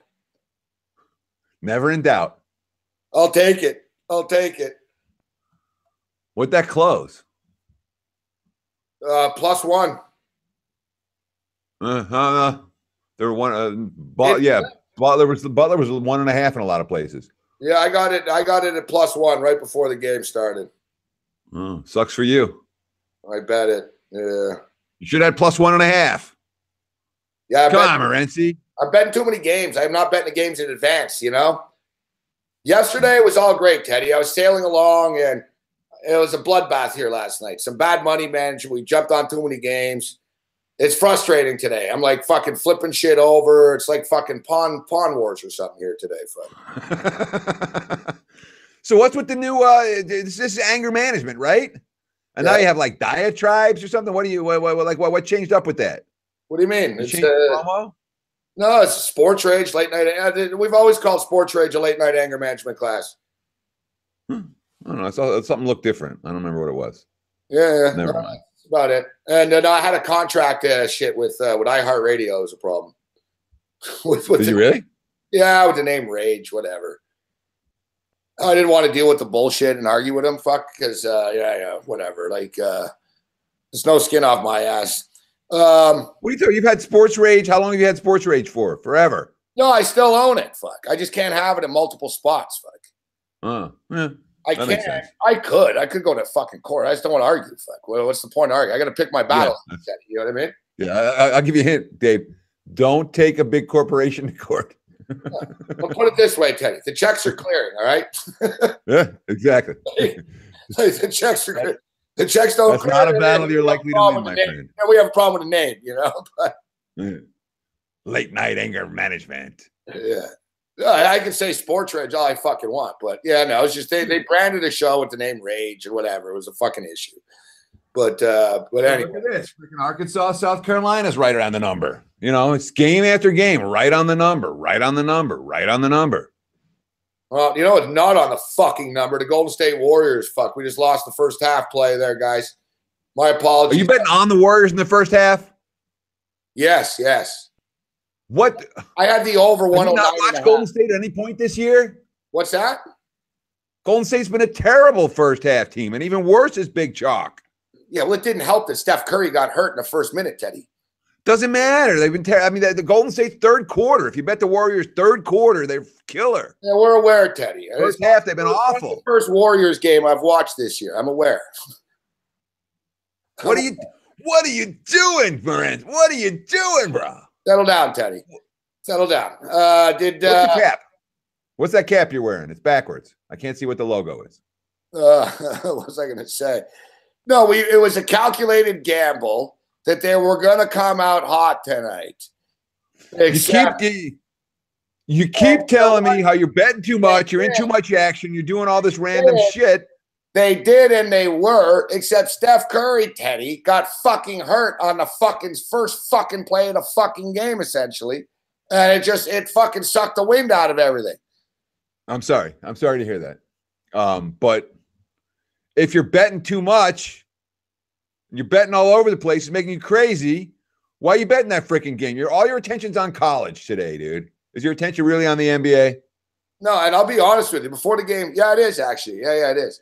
I just crushed it. I had the Boston Celtics in the over tonight.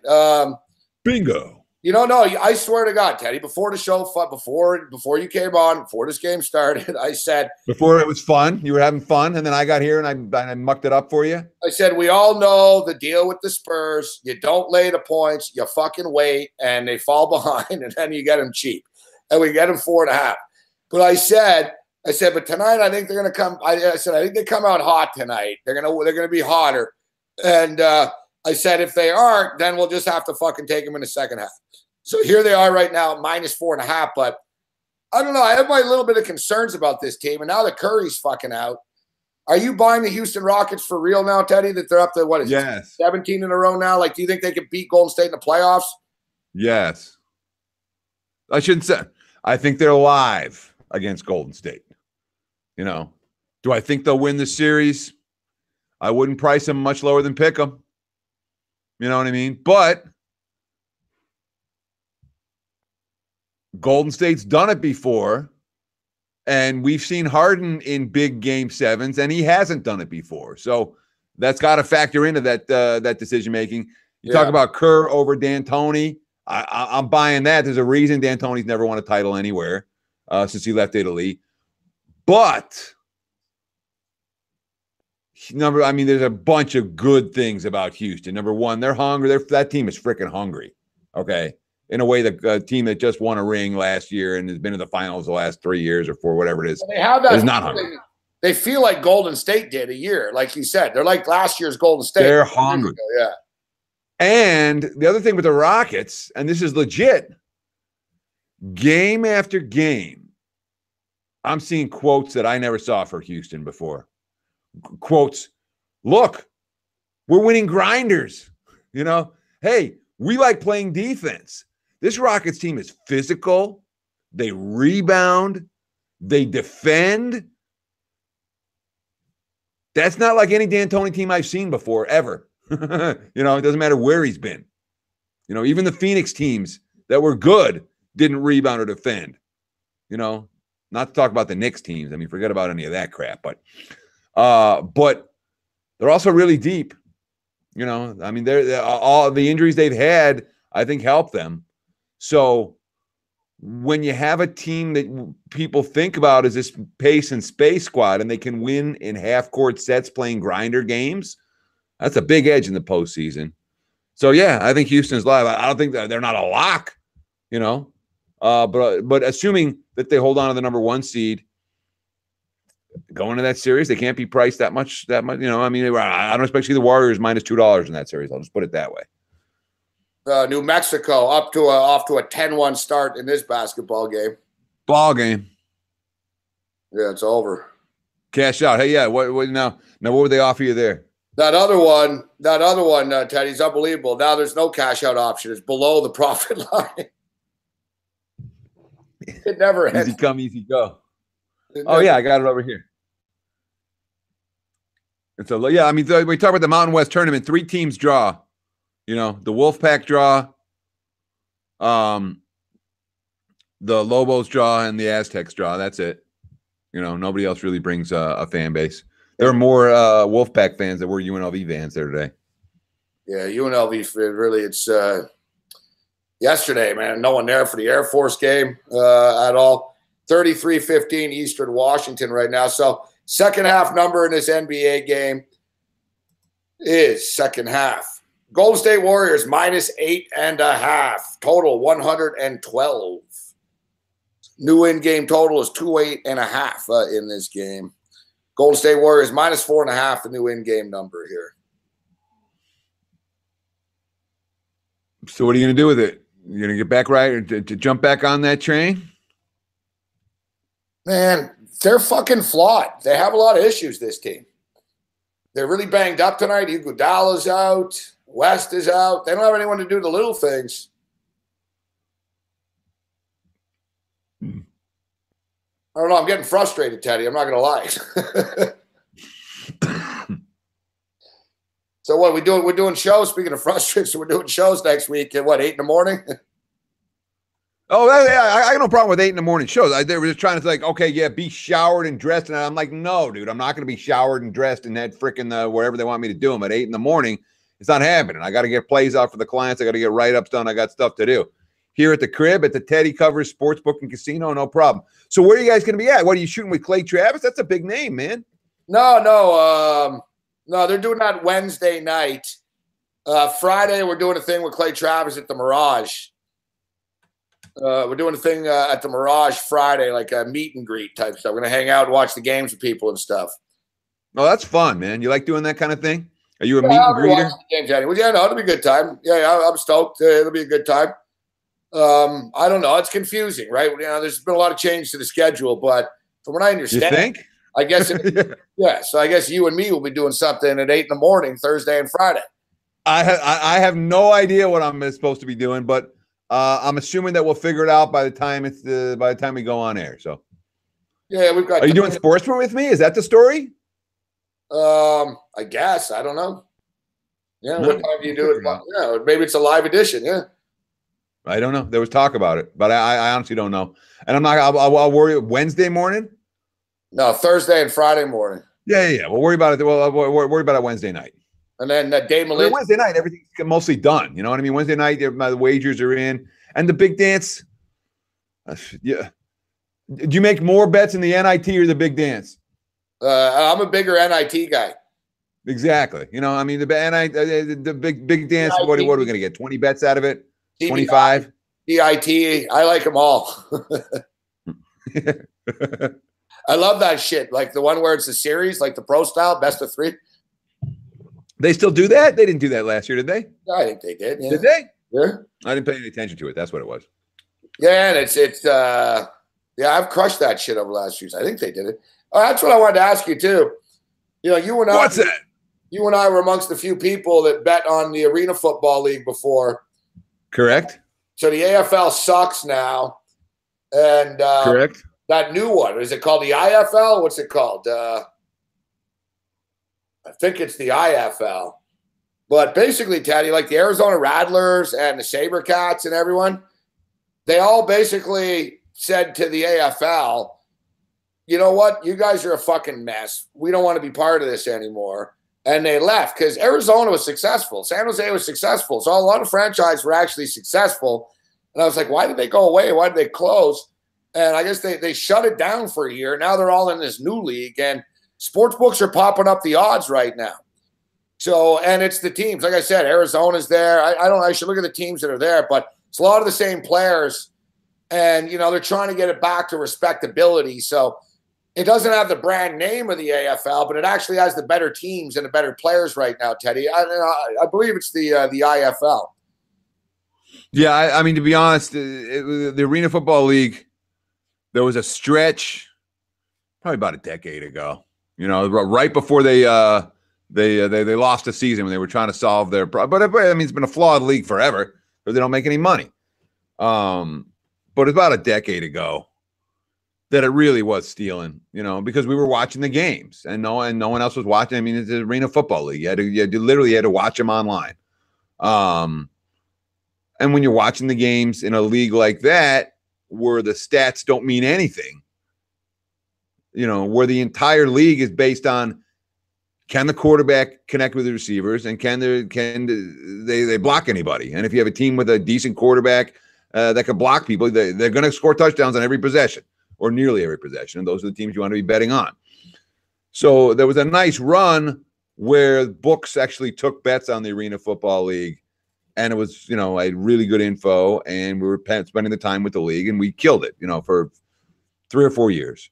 But that's a decade ago. You know, I did a little bit with Arena a few years back, you know, for a few years, but the return wasn't there. The results weren't there. And, you know, getting down, how much you getting down on these games? You know, at the end, I can even get down a nickel bet on Arena Football.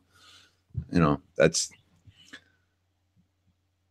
for the time. And, you know, again, it's time and effort.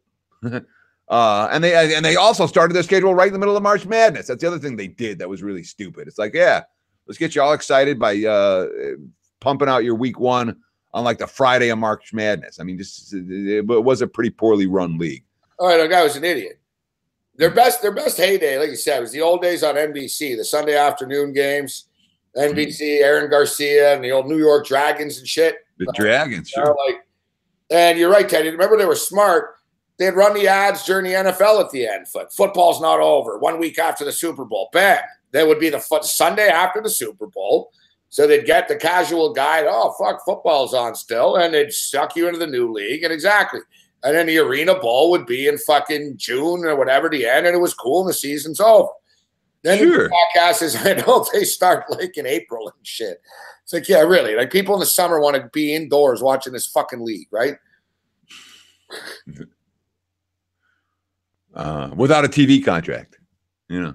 So yeah, I'm just looking now before they go. So yeah, but somebody sent me a link, and I don't know if it's Five Dimes actually has it. I don't know, where's Football Observer. I think he was the one to send it to me. He's in the chat right now. Which books have this? Because like I said, I know some of the books are taking bets on this right now. So I'm assuming Arizona's going to fucking dominate. It's Arizona Rattlers, Iowa Barnstormers, Cedar Rapids Titans, Nebraska Danger, the Green Bay Blizzard, and the Sioux Falls Storm. They got a 6-team league, Teddy. Danger. That's a pretty cool. It's the most ghetto fucking logo I've ever seen in my life. Is it worse than the UNLV logo? Yeah. What, the new one or you don't like the new one? Yeah, the new one that everybody hates. That people just, I mean, hate it. The original UNLV logo is not much. It's just sort of fucking 4 letters, too. Yeah, but it's better than, you know, at least you had an idea that it was like a logo for something. The new one is like, they were trying to get at. Like, what is that? Yeah, that it represents. I like how they had bullet points of, no, this is the strip and this is this. It's like, that doesn't look like the strip. That doesn't look like. I know, but yeah, when you have to explain the logo, it's not a good logo. You know, I'm in the minority, though. I didn't hate it, actually. No, I didn't hate it. I mean, I'm not one of the guys that's screaming about it. No, you know what the thing is, though? The other one, kids didn't want to buy the fucking Rebel Jed fucking UNLV shit, Teddy. Mm-hmm. You know, it ain't Jerry Tarkanian there anymore, man. They needed to get something more modern. It was just, you know what it was? They went too modern. It was like too artsy or something, Teddy, right? Like they went way over the top, like fucking futuristic this. It's like, what does it even mean? Where's the, you know? Just put UNLV in there somewhere, man. Exactly. Give me an idea of who it is I'm actually watching. You know, the most frustrating thing, because I watch a lot of games without volume. You know, because I always have, you know, especially when I'm up at the office, I got 3 TVs on, and sometimes I might have them all on mute, but you know, I'll never have volume on more than one at a given time, obviously. So I'm watching a lot of my action without volume, and there's nothing that's more frustrating than turning on the TV, no volume, and you know who's playing. You don't know which freaking, like, which team is which, you know? It's like, give me something that I can see when I turn on the TV that I'm like, the big U for Utah, you know, or whatever. Something that makes it real clear who you're watching. And, you know, the Rebels don't have that. The UFC understands their audience, Teddy. They put, like, fucking color of shorts right on the screen the whole time. Johnson, yellow. You know, gold, red, right? Nice and simple for it's actually smart though. Guys sitting in a sports bar and shit, right? Not everyone knows who everyone is all the time. You're right. Guys sitting in a sports bar, he looks up, all right, yeah, who's that Johnson guy in yellow, right? You know? Man, somebody that's where I was that's where I was at with Mayweather and McGregor. Where you're at the bar. No, I was like, okay, which color? It's a joke. I'm trying to make a joke. Like I was like, okay, who are these guys? You know, like you I've couldn't tell always the said difference that between too. them. I've used that before. I'm more direct. I just said, Teddy, like when they have the names, I'll just say, look, just put fucking white guy, fuck McGregor, black guy, Mayweather. Like when they have the color shorts, just say, cut to the chase. Fuck, Congo's the black guy. Fucking Mitrione's the white guy, all right? Because that's what people are thinking. What's the black guy's name? What's the white guy's name? Teddy. But you're not supposed to think that way, Gabe. We're open here, Teddy. Damn straight we are. All right, what do we got? A couple minutes?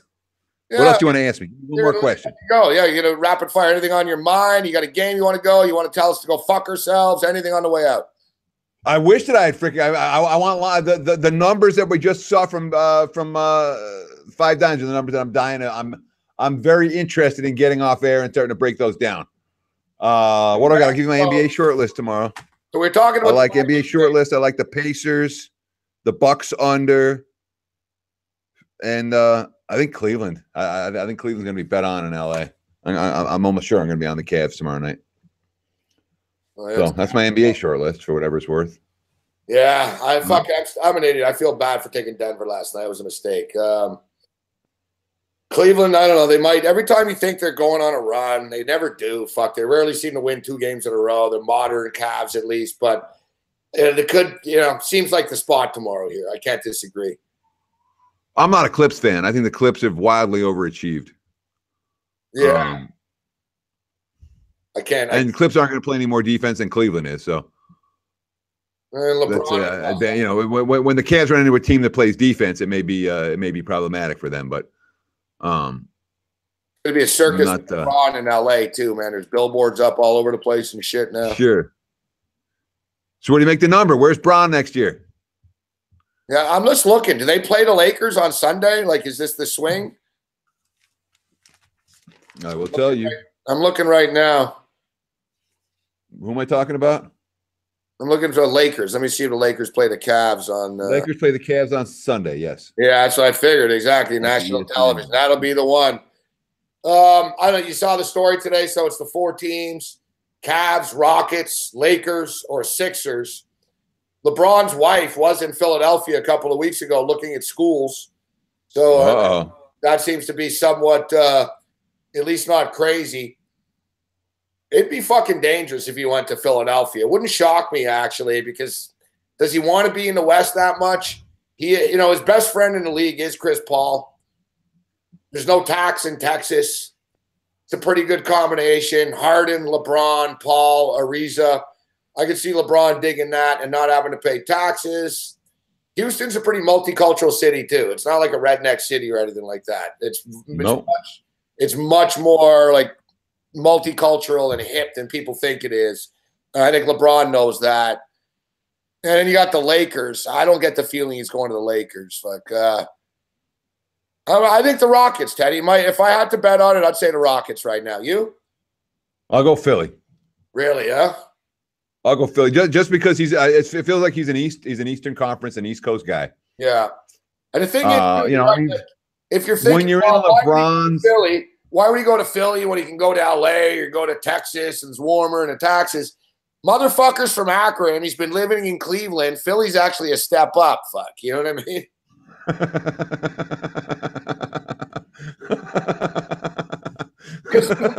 Because most of the time, Teddy, no one's going to fucking, I want to move to Philadelphia. Fuck. You know what I mean? But LeBron, whatever. I live in Cleveland. Fuck. What's the difference? You like that one, huh, Teddy? Yeah, you got a legit cackle out of me on that one. Yeah, well, I'm just saying he's from Akron. Yeah, Philly's a step up. Yeah, but fuck yeah, it wouldn't shock me the Philly shit either, man. I mean, Philly's got play. He wants to play for a while too. And his son. I think LeBron's going to play until his kid gets to the NBA. I think he's going to play to about 40, which give him another 7-8 years. And he sees he wouldn't have to carry it. Right? It almost buys him time a little bit with Embiid and with Ben Simmons there, and he can mentor Fultz, and I think it's a good fit there. As a Raptor fan, I don't like it, but I think that's the key, is that it's a good fit. I think he fits better there than anywhere else. Houston, it's already established. Lake Show. It's going to be longer before the Lakers are competing for titles. Yeah. Philly with LeBron next year comes out of the East. Or is contending for the Eastern Conference title and, a chance to play for somebody. Yeah, I hate to say it, but as a Raptor fan. But, yeah, we're fucked if he goes to Philadelphia. You're fucked just being a Raptors fan, dude. No, you know how it goes. We're winning the East, Teddy. You cap out in the Eastern Conference Finals.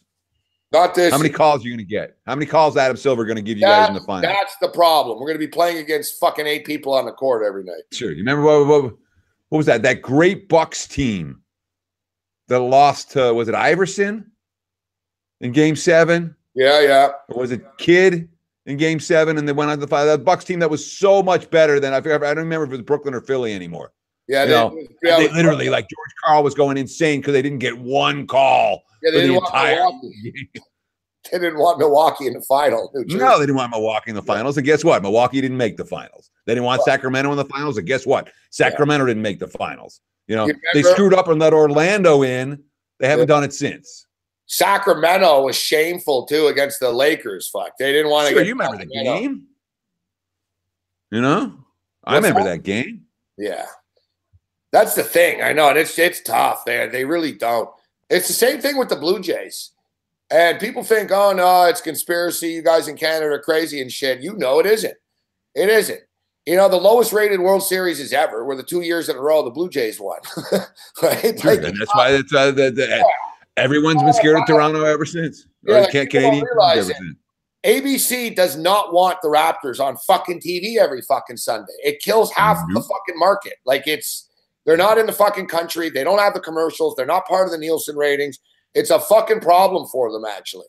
You're losing a major metropolitan city on the TV grid.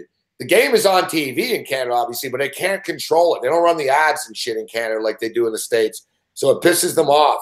And sure, and they don't have the city where where they control the revenue. That 60% of the TV sets are tuned to that channel. But the Raptors have another problem that's more than just the league hating them, and that is depth matters so much in the regular season. Depth doesn't matter as much in the postseason. Toronto's so deep, that's why they're as good as they are. It's not going to matter in the postseason. I know. I can't argue that. Postseason, who are your best 7 guys? And if your best 7 guys can play, or 8 guys, then you're good. In Toronto, they can go 11 deep. Great. That helps you now. That won't help you in 2 months from now. You gotta love the chat, Teddy. It's great. They're going crazy now. They're turning. Everyone's arguing about. We have a lot of Laker fans here, a lot of Laker haters. So people are like, LeBron ain't going to the fucking Lakers now. Laker fans are telling people to shut up. It's good. Good. Let's get them fired up in there, Morency. I gotta go, man. I gotta fly, my friend. Kyle Hamburg says LeBron to the Milwaukee Bucks. Fuck, I like that. Shake it up, Teddy. We'll see you next week. How does LeBron? Well, he plays the same position as Giannis. Yeah, imagine them together. Yeah, Teddy. So yeah, no Thursday night. Our Thursday night hit next week. It'll be live. Fuck, I'll be in Vegas. We'll speak. We'll see you. Oh, cool. Yeah, I forgot. Yeah, sure. We'll figure out what it is we're gonna do. Yeah. But we'll do something. Okay. If I'm still functioning by it's early enough, right? 7. What time are the games done? We'll be watching. That'll be like the finales of the late games on Thursday night at 8. Yeah, we'll be at the half. So you tip between 6 and 7. The last group tips between 6 and 7 Pacific. Yeah, I come on at 7. Yeah. I'll get the sports app so I can bet from the room. I don't know if you want. We can do it on the video if you can't come down. But either way, if you do, we'll probably be down at Circus or down at Johnny Liquor's house down by the Strat. So we'll figure something out. I look forward to it, Gabe. Thanks for tuning in, guys. Appreciate your time. Thanks, Teddy. Enjoy the games and good luck. Appreciate your time. Thank you. Yeah, see you on Sportsbook. Betting insight today from SBRpicks.com. Teddy. Don't piss me off, Teddy. It's what I do. Ted Savransky. What is? I was pretty spirited with Teddy. It was good stuff. Man, he's grumpy, this fucking guy. We finally got him, though, to say he likes something. He's like, oh, I love that the team's going to run.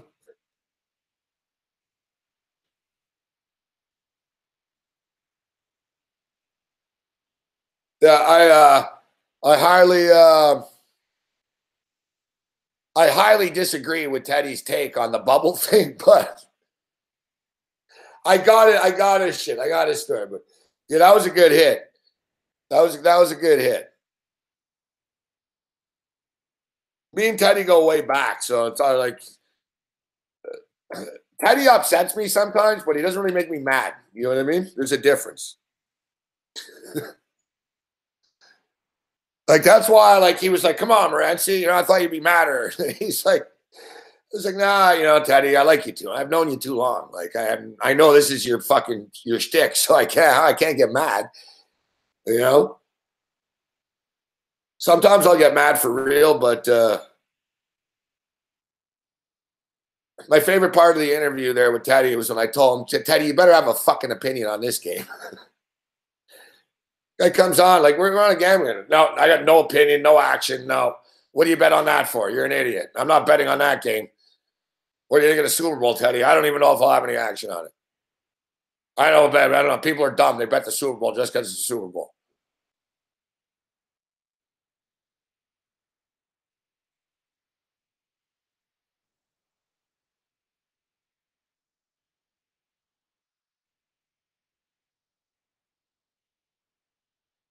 Yeah, I like that. The Anthony Bourdain. He really is the Anthony Bourdain. Fucking, he's the Anthony Bourdain.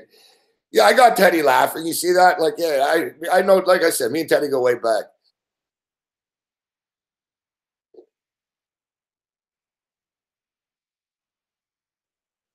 Teddy, I'll tell you one thing. Teddy is he's nicer in person in real life.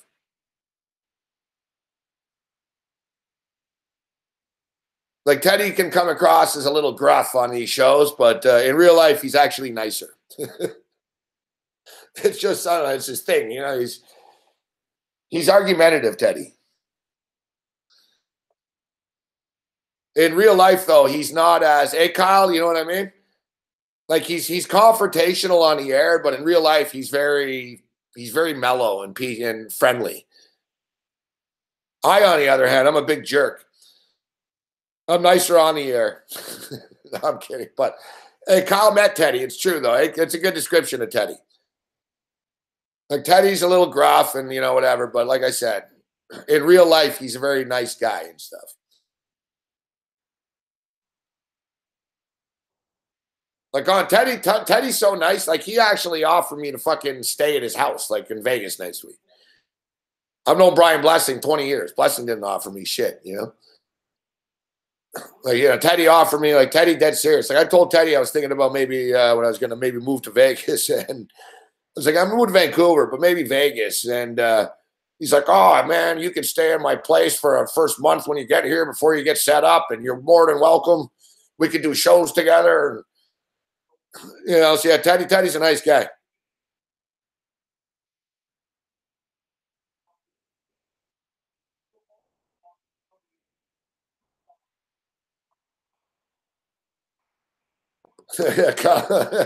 Yeah, I'm pretty consistent. I'm actually pretty much the exact same in real life as I am on shows, as you see.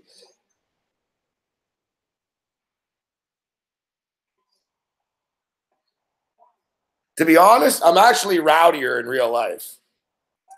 Like I actually tone it down on the show.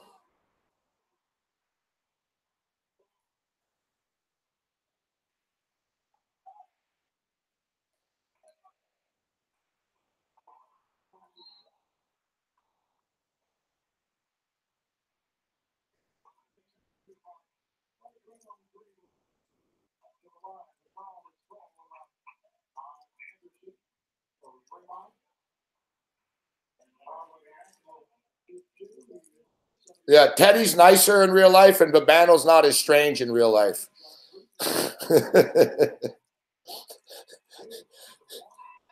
Teddy's nice in real life, and Babano's not as. I like living in Vegas, Bears fan. I liked it.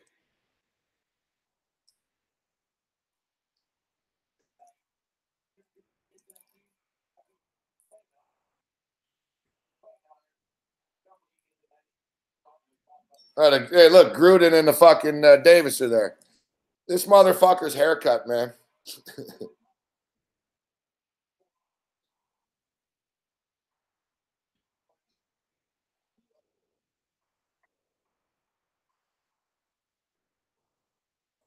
Nah, life's too short to pretend to be somebody else.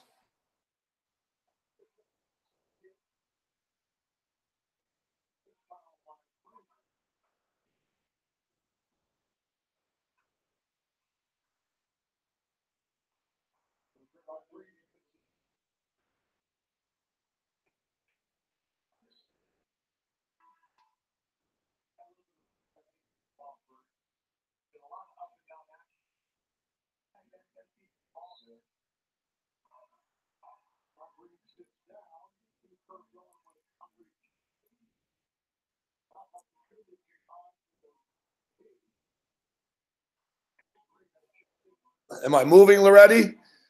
Not right now, not tomorrow, but yeah, I could be moving in the fall.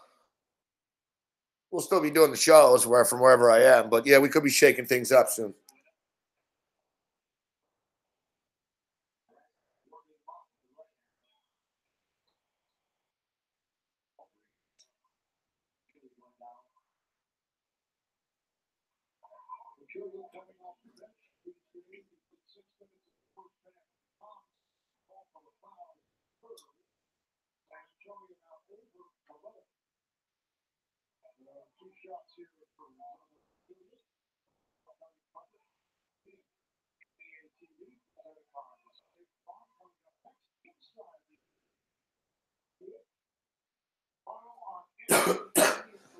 If the Expos come back, I'll move to Montreal.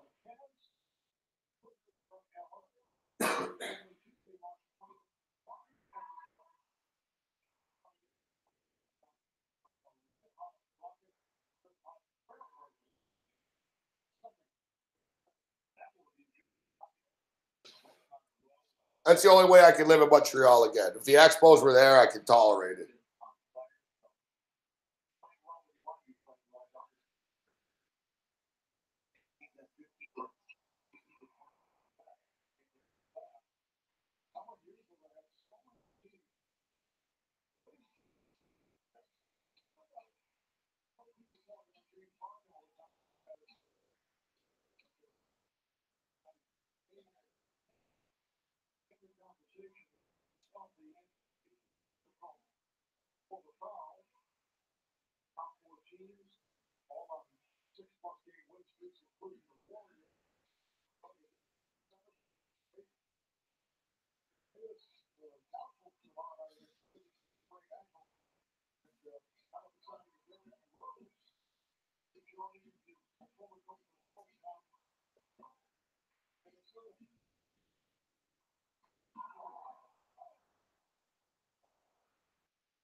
LaMarcus Aldridge is killing it.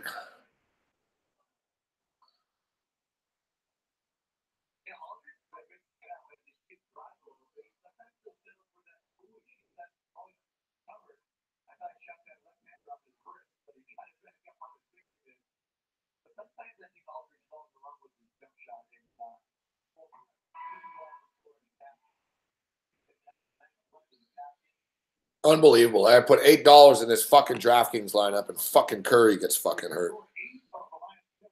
Fuck shit. Fuck. It's fucking annoying, man. What the fuck is Draymond Green doing tonight, too?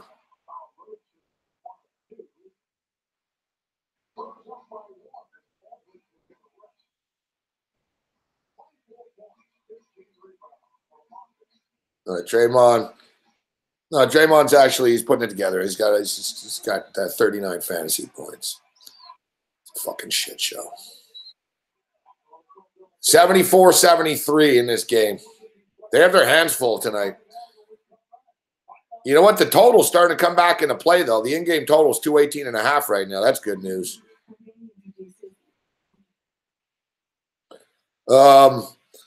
Wyoming starting to make a game of it right now. 33-28 with a little under 3 minutes left in the first half.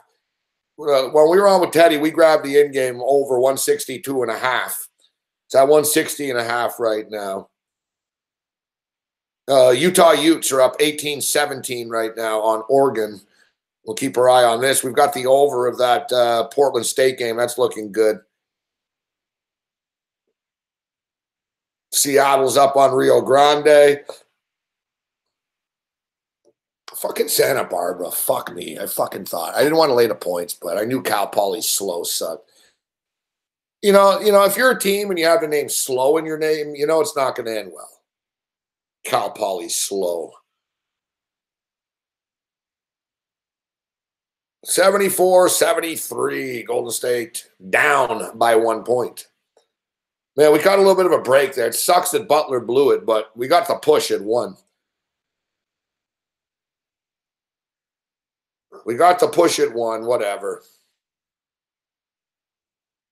We hit the over. Guys, I think the time is to jump in now on the Wyoming, New Mexico over. It's 159.5. I think it's going to get there, guys. It's starting to open up a bit. Wyoming are hitting shots. I think the second half, this game's going to be fucking nuts, too, in the second half.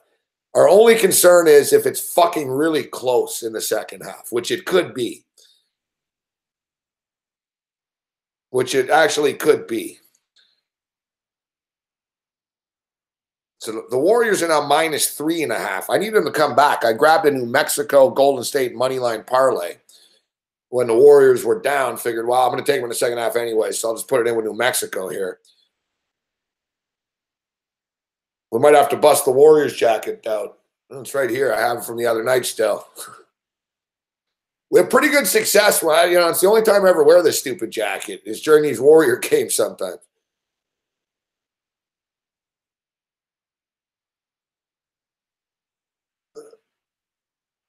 I like Teddy, giving a shit about the Warriors. Do you ever see them? It's like, yeah, Teddy, we watch every fucking Warrior game.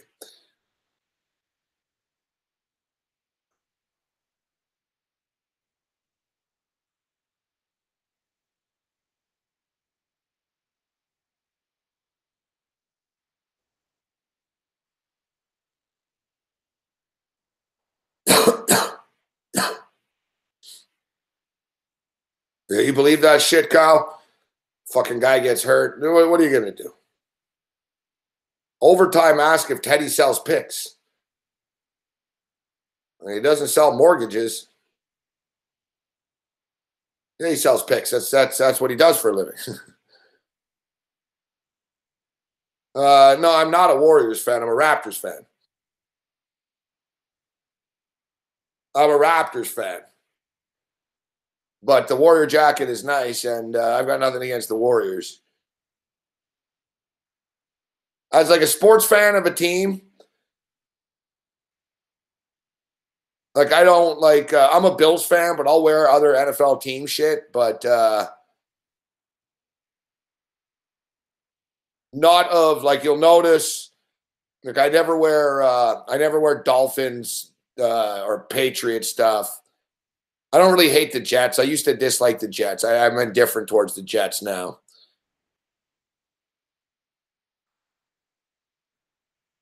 78-73. Fuck, man. We need Durant to take over, man. No, I'm a Raptor fan.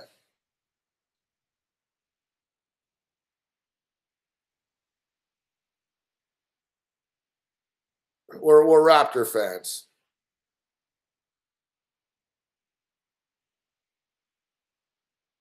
All right. So you know what? We have that total. No, we don't have the total. Fuck. We have the fucking first half total. What am I saying? So it's 78-75, 153 right now. It's a little fucking high, man. Let's wait for it to come down a little bit. Fuck this NBA shit, too. Fucking Warriors. You guys better come back, man. They will, but it's to the point now where Teddy is right. We can't lay points with them. 3 ball.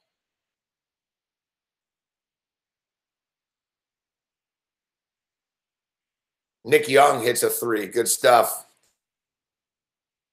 78-78. Tony Parker hits a shot. They're scoring points here. Now the in-game total's up to 219.5. 80-80. 160. Fuck, it's just... Are they really going to score 60 fucking points? I keep on wanting to take it, and it keeps going up and up. They've scored 62 fucking points in this quarter. All right, the Oregon Ducks are now up 19-18. 39-35 going into the break for the New Mexico Lobos. Sheriff Lobo.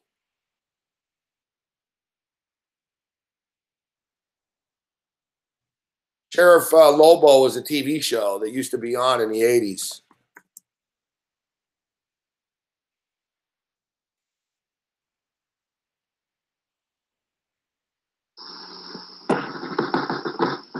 There is a man, the legend tell, who stands for what is right. Like Wyatt Earp, he never shirks or cowers from a fight. He is our Sheriff Lobo, mighty Sheriff Lobo. New Mexico Lobos. We laid the 3 versus Wyoming. They're playing at the Thomas and Mack Center.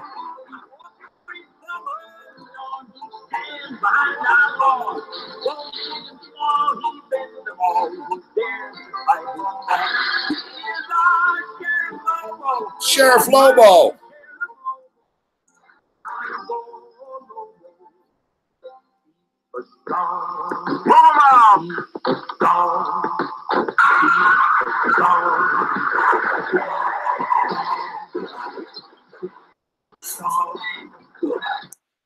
Sheriff Lobo. He's our Sheriff Lobo.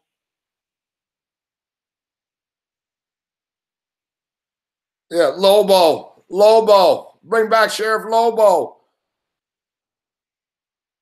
Man, it was a terrible show.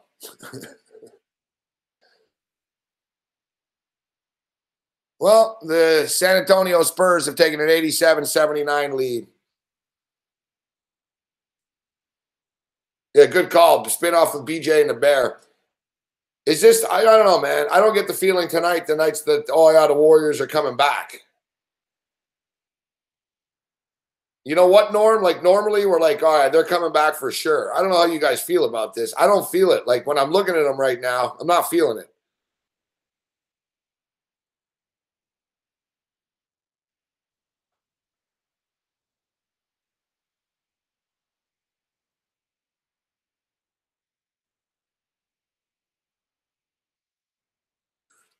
San Antonio are playing well, man.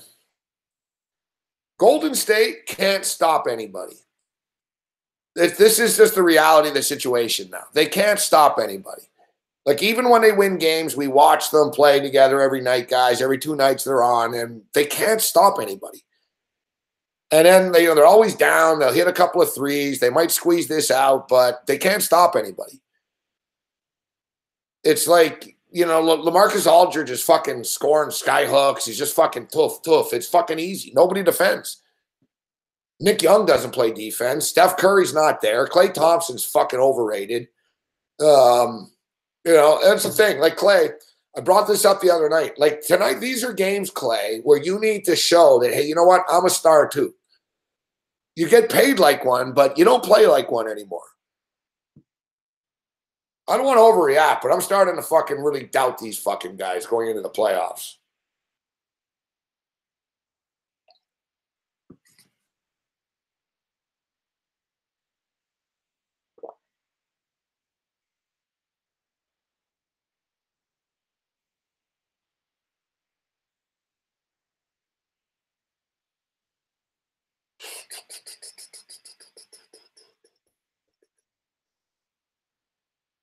What's going on in that LA King game? We're on the LA Kings and the under 5.5. NHL hockey.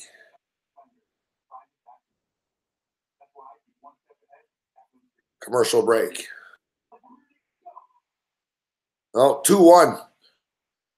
2-1 after 40 minutes of play. The LA Kings are up 2-1 right now. There's an in-game prop right now. Klay Thompson, over under 16.5 points, but it's minus 1,200. Kevin Durant, over under 30 points. Where's Durant at right now? What does Durant have?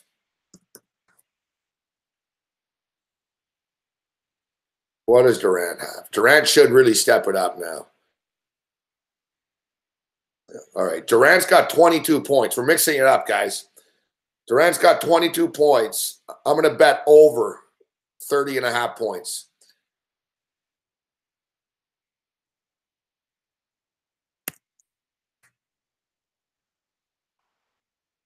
All right, we just bet it. Kevin Durant over 30.5 points.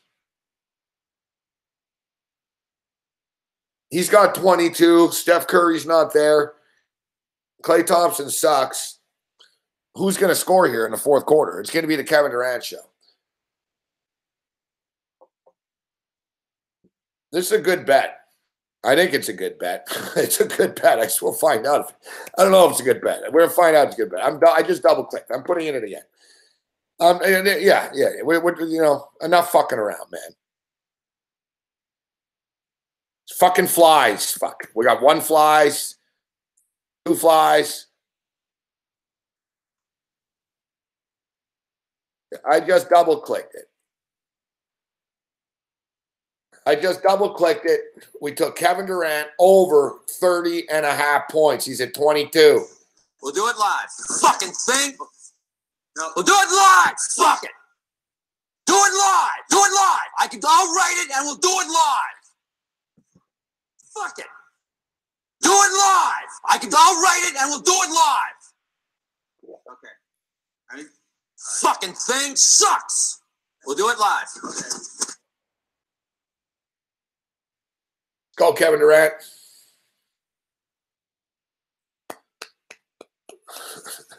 Let's go, Kevin Durant.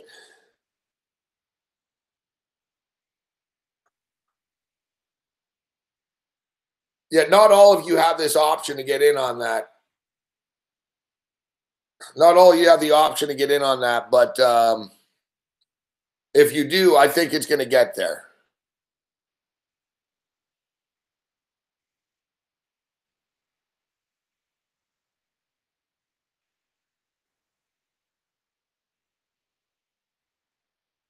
All right, so third period set to begin in Los Angeles. As we know, we're on the Kings and we're on the under 5. Yeah, we need 9 points from Kevin Durant.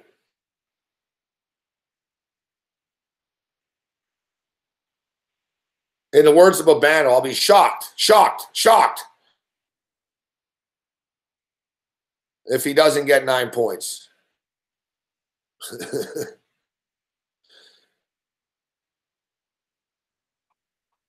All right, Golden State on a little bit of a run right now. 87-84. Boom. San Antonio hits the shot. It's fucking nuts, man. These motherfuckers ain't missing. The in-game total's up to 224.5 now.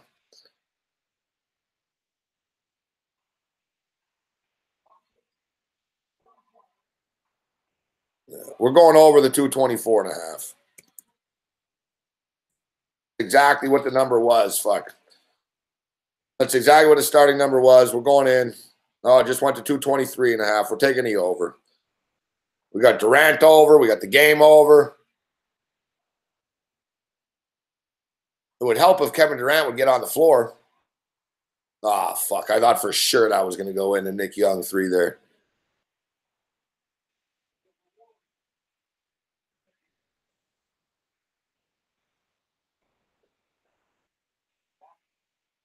It's 89-86 right now. 170, 185, 15, 20, 37. Yeah. It's just fell to 222.5. We're going in. 222.5. Let's go. We're hoping for some magic here late. We're in. It accepted it finally. For 222.5. Just went up to 223.5.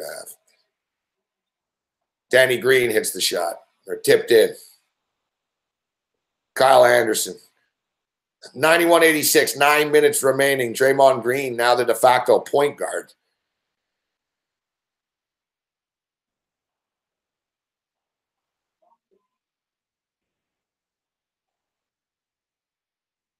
Klay Thompson. Nice play, Thompson. There you go.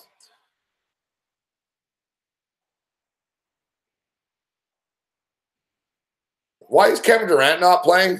Like, this is, what the hell's going on here?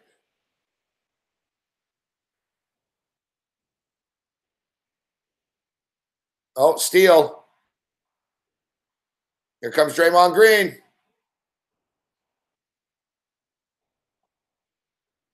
All right, Warriors got a little jump in their step suddenly here. Looks like things are changing a little bit. We were wondering, like, if they're going to get that energy. This is like the most energy they've shown. The crowd's into it. They got a little jump in their step here. Right now, they're -1.5. It was just +1.5. It just jumped to -1.5. I can sort of sense the momentum swing here, too. He's going to hit this. Boom. Oh. Nope. 2 times in a row, they've had a chance to tie this game with a 3, and they miss. Here's LaMarcus Aldridge, who's just been fucking on fire all night. Nice pass by Aldridge. Aldridge to Murray for a deuce. 93-88. If Kevin Durant doesn't get his fucking skinny ass on the floor in a fucking minute, I'm going to snap, man. Was he hurt too? What the fuck's going on? Let's get suckered by the book on this. Fucking Steve Kerr, man. Put fucking Kevin Durant back in.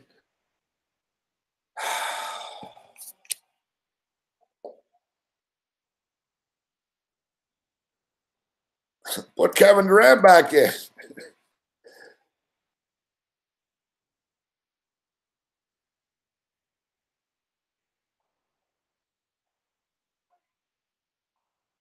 Oh, man, Mark Davis really is just a fucking weird-looking motherfucker, huh, with that fucking hair, man.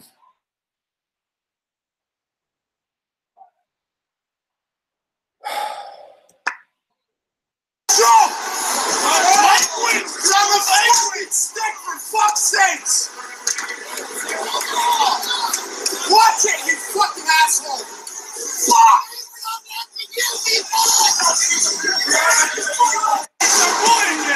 What a fucking joke! Stick for fuck's sakes! Watch it, you fucking asshole! Fuck!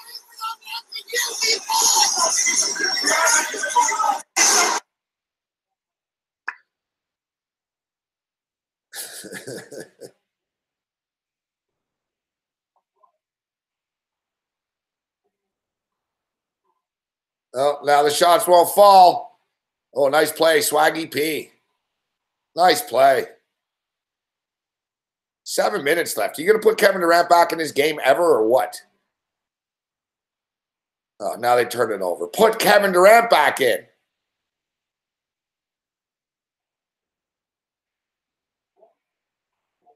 All right, here comes KD.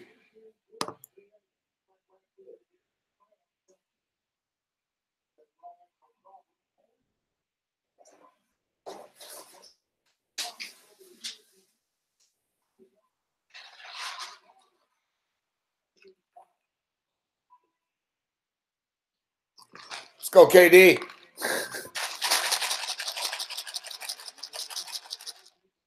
Every time he makes a basket. Let's go, KD.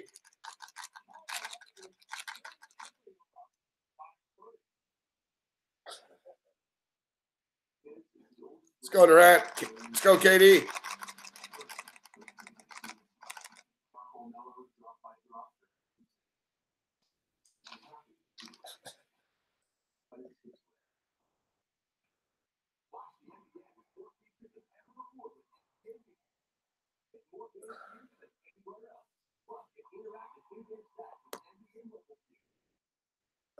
We're trying, Andy. We're going to fucking gun for the summertime. Yeah, it's like a maraca, fuck. But every time he needs to score, though. Every time Kevin Durant scores points.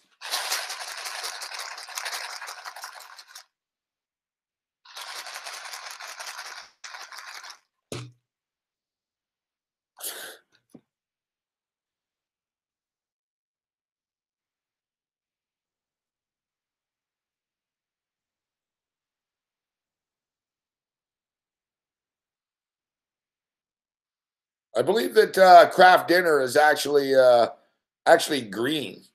They put dye in this shit. Andy, our horse is racing on Sunday. We're in the first race Sunday night at Flamborough. And we've got the one post. I actually feel pretty good about this race. We were actually going to tap out of the horse racing industry because we're pretty much bankrupt. Our horse has been hurt, got hurt for 5 months. Been a rough ride, man. Things were going well for us in the horse racing industry for the first 2 months, but then the wheels fell off, literally and figuratively. Fuck. Our horse broke he didn't break his foot, but he cracked his fucking foot, the bone in his foot. He's out for 5 months, been a pain in the ass. And we thought that would be our last race this Sunday, but it looks like we might hang in here a little bit. We'll have to have an ownership meeting, but we're gonna have to. We're gonna hang in here. Basically, Andy, he's not worth as much right now. Like if we sell him, we're gonna lose money, and we've had a couple of people this week take a look. And he had a little bleeding in his lung. The bleeding in the lung has been corrected. And we had 2 separate Hall of Fame drivers tell us, listen, he's fine. He's just like we haven't broken through to him. Like he's not engaged. Like he's physically fine now, but he's not engaged. Like he's not feeling it. Like he's usually very competitive, and you know what I mean. He's kind of a surly jerk, our horse, but he's kind of distant and he's kind of going through the motions. And a couple of people said, "Listen, he's fine. You can tell he's good." We had 2 drivers told us this. They're really good guys too. Said he's fine. He's good. He said that we've seen this before. He's a little moody and he's not comfortable yet, but he's going to get there. And we're hearing good things this week. And from what I understand, we're the favorite this week. Fuck. But we're always the favorite. It doesn't always work out.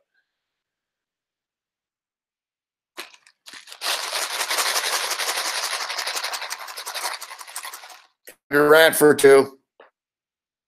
Thank you, Brett. That's right. 8 to 5. I saw you, man. Dilly. BetOnline.ag is great. They're just having some server issues they're trying to work out for the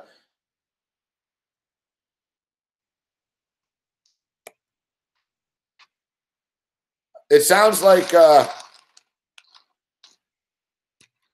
look at Bruce being the class act that he is. Fade our horse.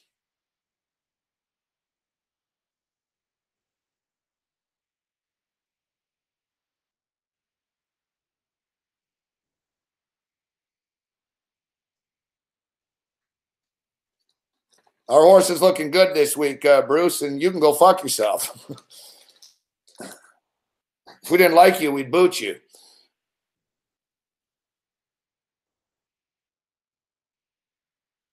but we're liking you less and less on a nightly basis. So that day could come.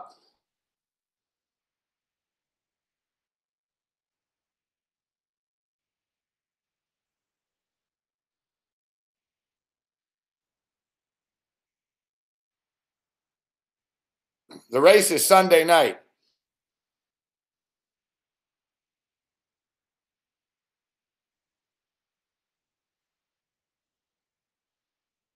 The race is Sunday night at like 6 o'clock. 6:10 or something like that.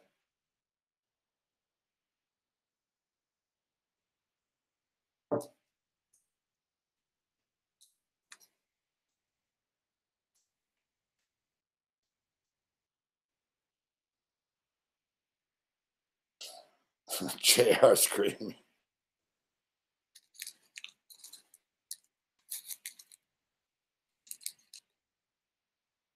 All right, so 99.93. We'll make it 101.93. Every time I think they're coming back, they don't.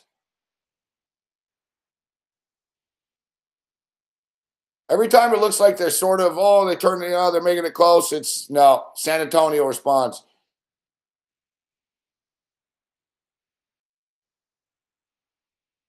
All right, what's the in-game situation? 101.93.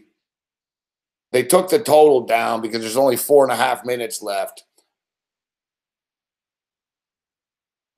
They've scored 29 points. It's a little light. 47-44, New Mexico and Wyoming. We told you to jump in on that over, and it's taken off. Fuck. The in-game total is now 170.5 in the Wyoming-New Mexico game.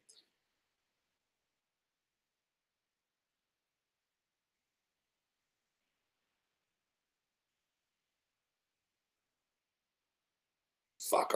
Unbelievable. We could have cashed out that Portland State Eastern Washington game for a profit, though, and didn't. And here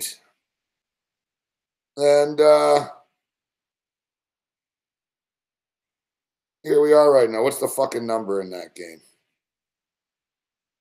154. The in-game total is 148.5 now. Son of a bitch. Portland State just are not scoring. Santa Barbara's destroying Cal Poly slow. 45-18 at the break. Seattle's up on Rio Grande. I fucking knew Rio Grande were bad. 2-1 for the LA Kings still. Be nice to get the Kings in the under home here. You can't win them all as long as we win more than we lose here, right? We were on the verge of like a walk of shame style. I couldn't believe it, fuck. Like, it's been a real roller coaster, man. I had like $250 in the account, and then it was up to like 980. I was feeling great. Next thing I know, it's like fucking 173. It's like fucking devastating. Goes back up, down, all around. And I nearly conceded today a walk of shame to go get a new PaySafe card. And I was like, man, it was close. It was close. There was a couple of games. I was like, fuck.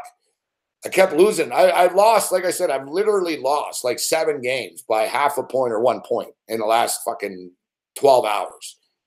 It's relentless. It's crazy. Like, it's constant. Utah Valley, what was it last night? Utah Valley, we lost one of the totals by 1 point last night. What was the fucking favorite we lost by last night by a fucking point too? We laid 6 with someone last night. They won by 5, fuck. Oh, no, it was Marquette. I laid 5 and they won by 3. Or I had 4 and they won by 3. It was constant. Like, I can't even remember them all and keep up with them. Like, I don't want to. I try to forget about these bad beats right after they happen, but that Washington State game, like, I can't lie. Today I woke up and that kid on Washington State, Franks, fuck, actually, I thought of him. It was like, I don't know what your deal was last night, kid, but you really fucking did me over, fuck. You fucked me for the last time, Penny Packer.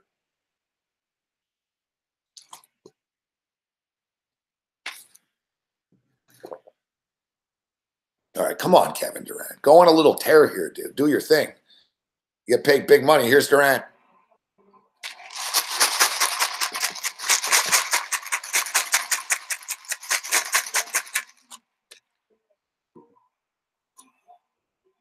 Go Durant. Like I said, every time he scores. All right, get the ball back to Durant. Man, LaMarcus Aldridge. It's funny people say, oh, LaMarcus Aldridge overrated. Durant. Oh, he missed. Fuck. Get it back to him. Durant for 3. He's fouled. 3 free throws. Sounds like the cowbells at Mississippi State.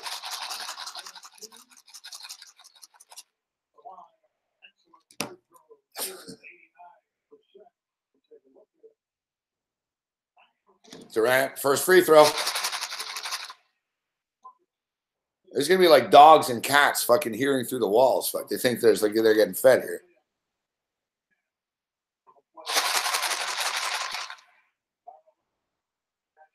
I don't know why people don't bring these to the games. It should be a big thing. I don't know. I don't, for the life of me, I don't know how this guy doesn't have a sponsorship with this shit.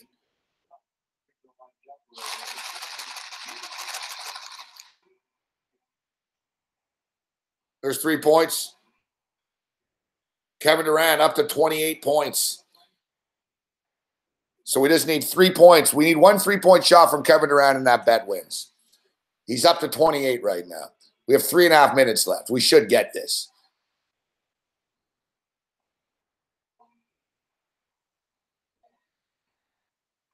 All right, get the ball to Durant.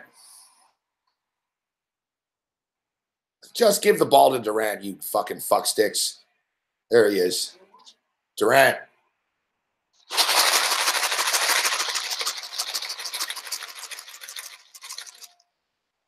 There's 30.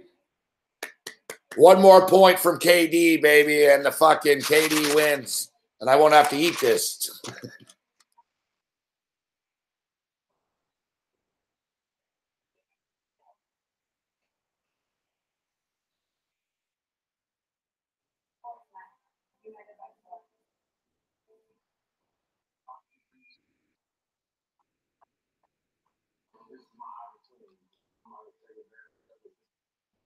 We're not there yet, so I don't want to pat myself on the back for a brilliant play, but this could be a brilliant play.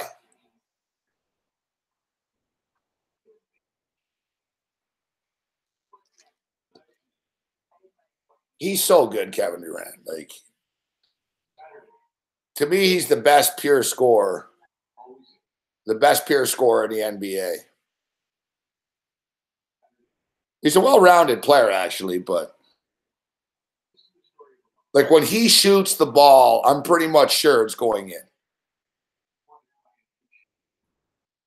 Like Steph Curry goes through times where Curry shoots the ball, and like when he's hot, you know it's going in, but Curry's not always hot. And Curry will like fucking hit the backboard and clank it, and like Curry's very streaky. Kevin Durant is just a machine. Fuck. Swish, swish, swish, swish, swish, swish. Like if Kevin Durant wasn't on like this team or something, like he could really score like fucking 60 a night, but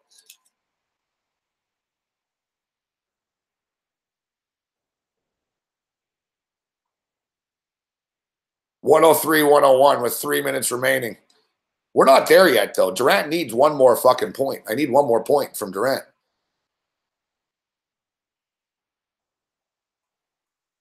All right, San Antonio hits a shot. That's actually good, even though I have Golden State. We also have the over here. We need this shit to pick up. Here's KD. KD. Never misses. Winner, winner, winner. Thank you very much, Kevin. That's why I double-clicked it. Fuck.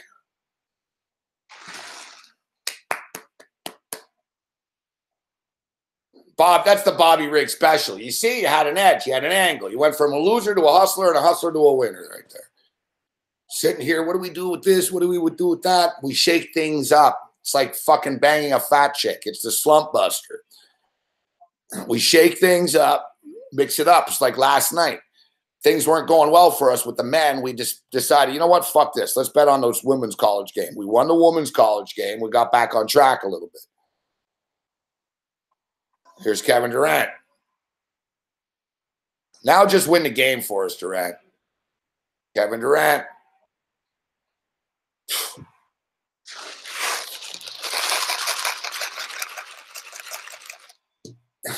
He's fucking unreal, this dude. Fuck. It's a Kevin Durant show. Like I said, just give the ball to Durant. Get out of his way. Fuck.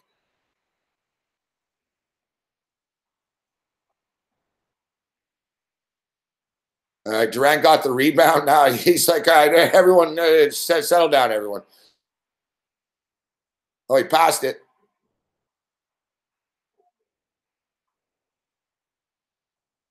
I don't know. It just hit someone on the head and went in. Draymond Green's an idiot. Kevin Durant passed the ball to Draymond Green. Draymond Green fucking shanks it off the backboard trying to do some weird street ball play. Fuck, you're an idiot, Draymond. You really are. Like, I'm really, like, I've come to the conclusion that you're a good basketball player, but you're really not a very smart person. You went to Michigan State, though, so whatever. Now Durant's getting all the rebounds even. 107-105. Golden State taking control of the basketball game. Kevin, don't pass it to anybody, Kevin. Just keep it. Fuck.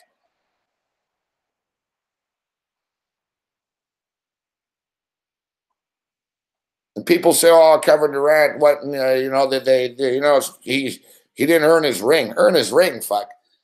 The guy's the best player on their team. Without Kevin Durant, like, they're fucked."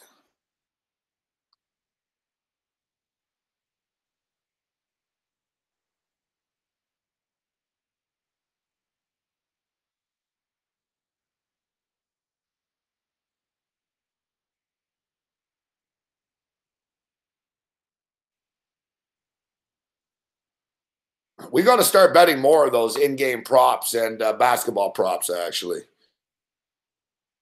All right, so back to the New Mexico-Wyoming game. 56-49 in-game total is 169.5.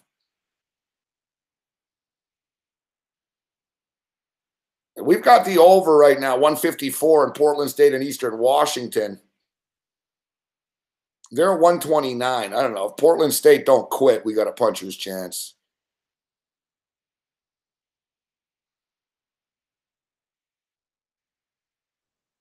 And evidently, what is the longest halftime in the history of basketball, this fucking Oregon-Utah game, still at the half. Like, holy shit, this has been long, man. Like, really, like, how long is this half? I got the Oregon Ducks, guys. I got the Oregon Ducks. I got the Oregon Ducks on the money line. They're losing by 5 right now at the break. It's 30-25, so they're only at 55 points. This is exactly what we talk about. It should pick up in the second half here. These are these spots that we talk about. Higher totals, game goes really low in the first. You jump in on the second. Klay Thompson for 3. Not even close, fuck. Kevin, what are you doing? Don't pass it to these morons.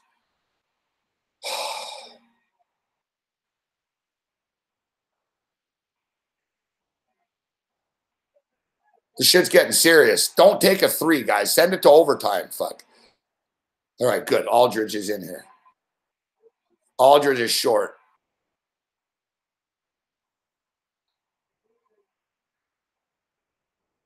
Kevin Durant's going to the line. They're up by 2. Kevin Durant doesn't want to be a dick, but in the last, like, minute, he's passed the ball a couple of times, and every time he's passed the ball, it's led to chaos.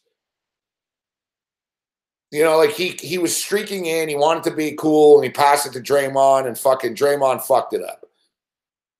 You know, before on this last possession, Kevin's fucking sailing in. You could have scored, bro. No, you kicked it out to fucking Klay Thompson. That's the thing. Like, Durant, though, he doesn't want his team hating him, right? So, you know, that's the thing with the Golden State Warriors that makes them so good.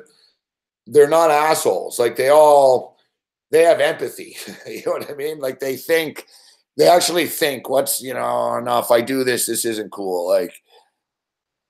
Like Durant could have taken the shot like 2-3 times in the last minute, and he hasn't. And I think he's doing this so he's not that fucking asshole that, hey, you know what I mean? Everyone get out of my way type shit. But if this comes down to another shot here, KD, you got to take it. Don't fucking like, oh, hey, Clay's open.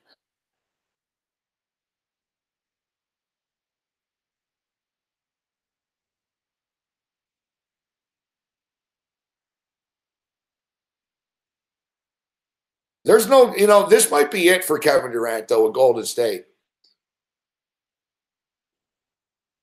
Not this year, but I mean next year. He only signed a 2-year deal with them.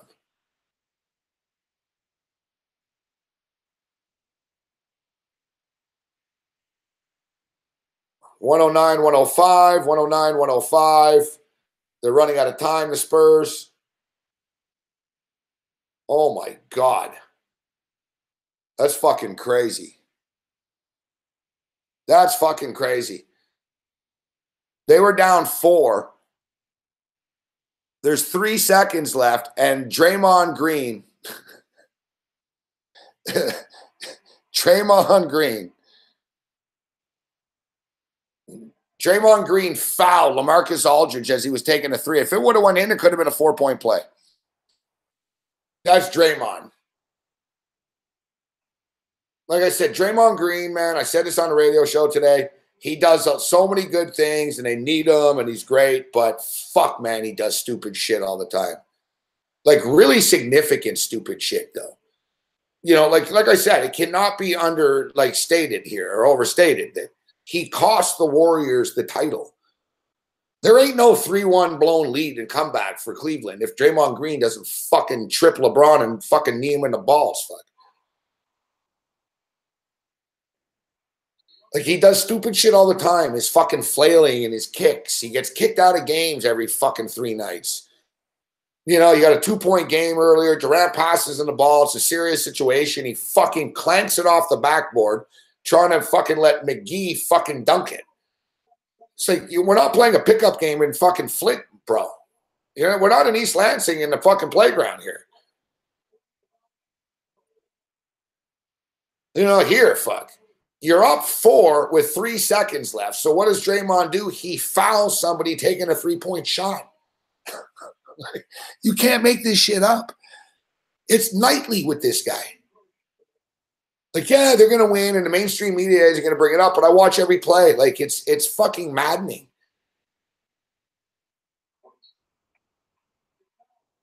I'd have a hard time. Like, I really would dealing with this shit with him. But the Warriors need him. They're all like fucking flakes. Durant's great, but he's not the toughest guy in the world, right? Like, they just, they need Draymond Green in his game, but man, you got to put up with a lot of bullshit with this guy. Like, it never changes. Like, it's not like he ever learns his lesson. That's the thing. It's not like, oh, I'm sorry, coach. I'm sorry to the team. I'm not going to be stupid and selfish like this. It's like, no, that's just who you are.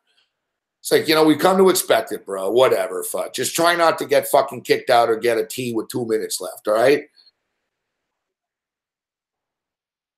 He's fucking annoying. Like, he really annoys me, this guy. And I actually like him, too. Like, I'm not a Draymond hater, but he really just frustrates me. I don't know why. I should, what do I care about Draymond Green? Why am I getting frustrated about a grown man? I don't know, fuck.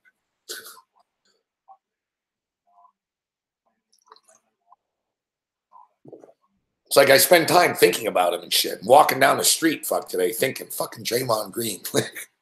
I'm like, why does he do these things? I brought it up on the radio show today. I talked about it for like 10 minutes today with Cam. I went on this big diatribe about how Draymond Green's great, but he does stupid shit every night. He does stupid shit off the court, too. Like, remember he fucking got the drag racing. He took off from the cops. Like, he's a nice guy. He's not a bad guy. I'm not like, I don't hate Draymond. He's not a bad guy. Like, he doesn't fucking beat chicks up or anything like that. He's just an aggressive player that's just kind of dumb. He's a dumb player at times.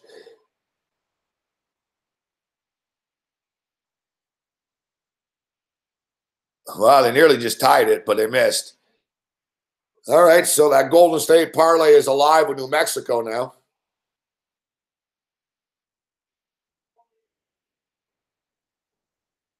We got some NFL news we'll get to.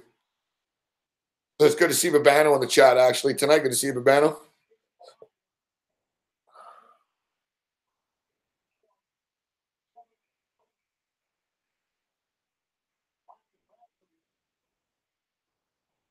Yeah, I know. He's good. He gets a triple-double.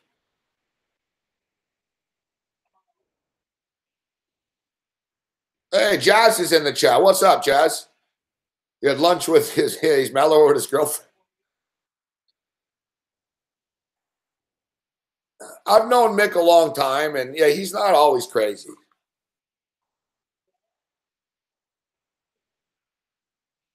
Glad to have you back safely, Jazz.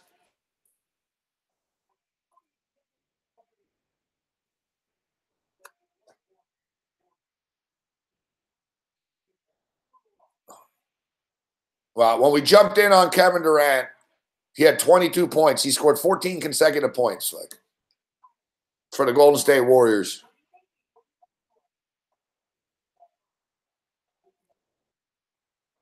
Finishes with 37 points. So we took that bet. He was at 22. The bet was 30.5. He finished with 37. And you know what's crazy? They didn't put him back into the game until there was like 7 minutes and 15 seconds left or so. It's like 7.5 or whatever. And so he essentially just scored 15 points in 7 minutes.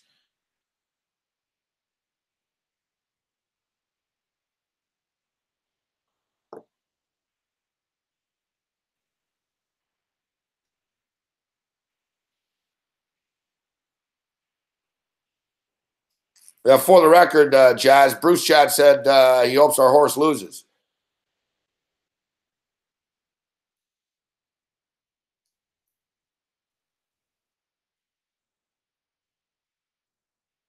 Bruce Chad's turned heel and says he's telling people to fade our horse, which I told people to fade our horse 2 weeks ago, but that was then.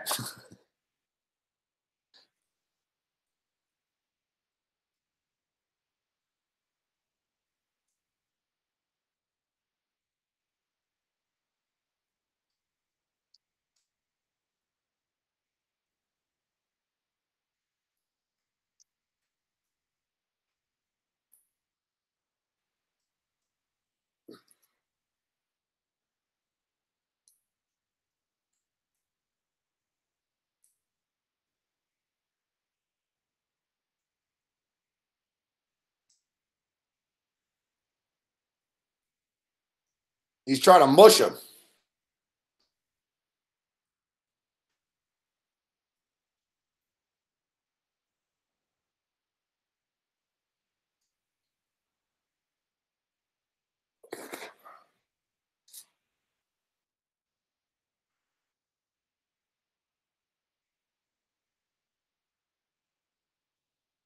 Ban Bruce. Don't slam the fucking door, Bruce.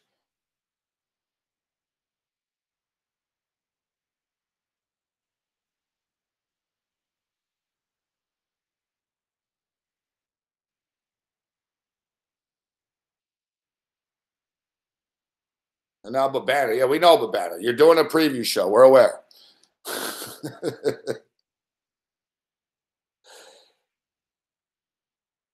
Babana's just here to plug his show. Can't go to the race because I'll be doing that show, you know.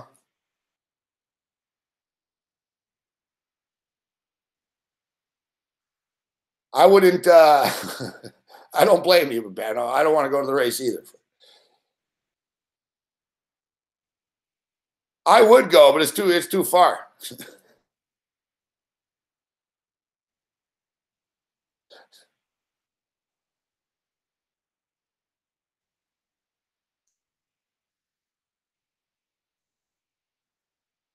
Yeah, Babano, you're driving our horse, buddy. Babano's the new driver. Babano's the new driver, fuck. We're counting on you, Babano. You're nice and thin. You're not, you're not too heavy and stuff. We can get you on this horse. Like,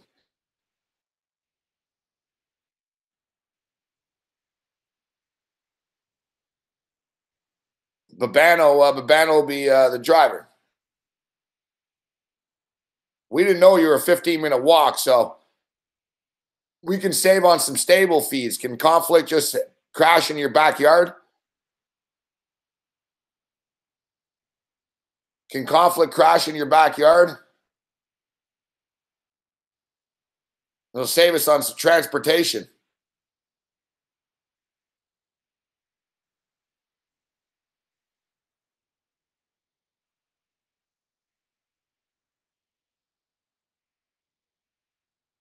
Before I thought, they asked me if I wanted to go for a ride on them, and I was like, nah. I was like, no, I don't want to do that. I don't want to, Now I'm like, you know what? I think I want to go there and yell at them.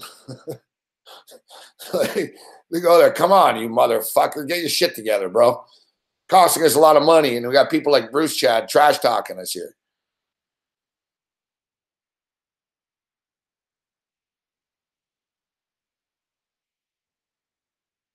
Yeah, I don't know. I think, your little dog might get a little freaked out, Babano. Your dog really barks when the fucking door rings. I don't know what he's going to have when he sees a big horse.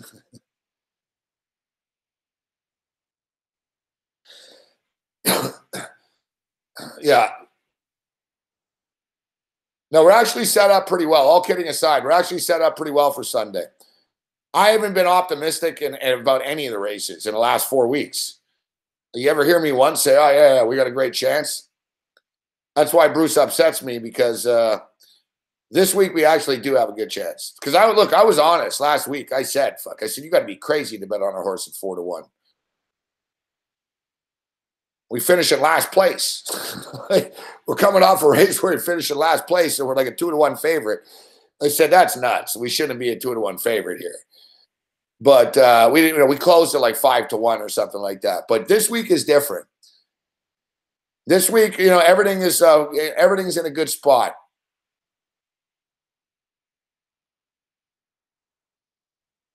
See you later, Helio. Everything's in a good spot. We've got, first off, we're in a lower, we're not lower, but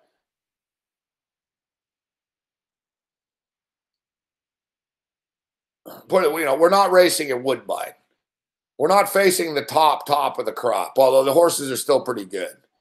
We're not facing the top of the crop, but it's still tough. But we have the one post. We've never got the one post before. So we got the one post. Jody Jamieson is our driver this week. A small thrill. Yeah, Kyle Campbell used to be great. Yeah, it's a class drop. And we've got Jody Jamieson driving us, a class drop, and we're on the one rail. Like, yeah, if we don't get into the top 3 small thrill, I'll be disappointed this week, for real. Boom. Did the LA Kings just win 3-1?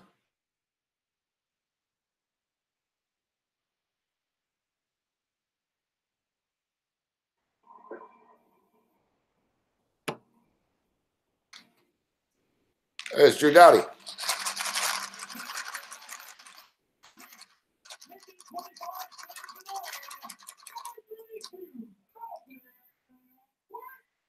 I'm telling you right now, guys, the LA Kings are a hot hockey team. The LA Kings are a hot hockey team right now. And you know when it all started? When we watched those games and we called it. Remember when we watched them come back when fucking MVP mushed us? Remember that night MVP said Vegas got it? And then they came back and they beat the Vegas Golden Knights 2 nights in a row. Then they beat Columbus. They lost to Chicago the other night, but now they win this game. They've won 4 of their last 5 games, the LA Kings.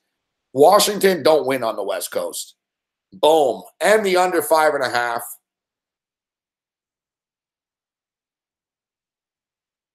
Unfortunately, the Oregon Ducks are not looking great right now.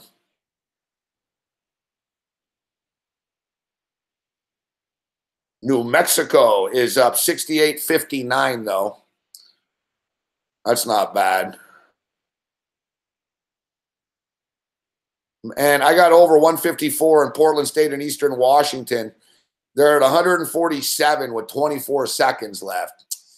I don't think I can get 7 points in 24 seconds. You try, but listen, it was up to me. I'd just foul every 2 seconds and I'd get it. No one ever thinks about that. Everyone's talking about shaving points and shit, but what about like sort of betting on overs? Like you're shaving overs. Like if you're a coach, they're like, yeah, his team never quits. It's like, no, man, I got money on the over. Fuck. You just tell the kids, just foul. We're going to play the foul game.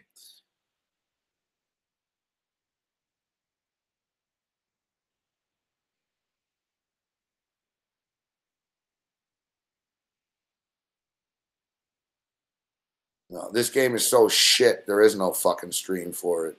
Oh, here, no. Eastern, no. I don't have a stream. Fuck.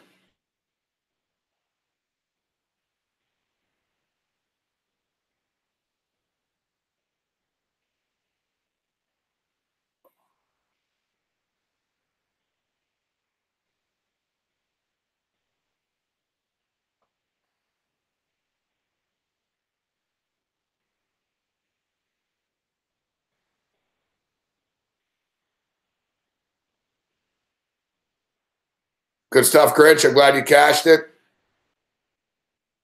So what's the deal? Tomorrow the Houston Rockets are in Toronto? Fuck. It'd be a great game to go to.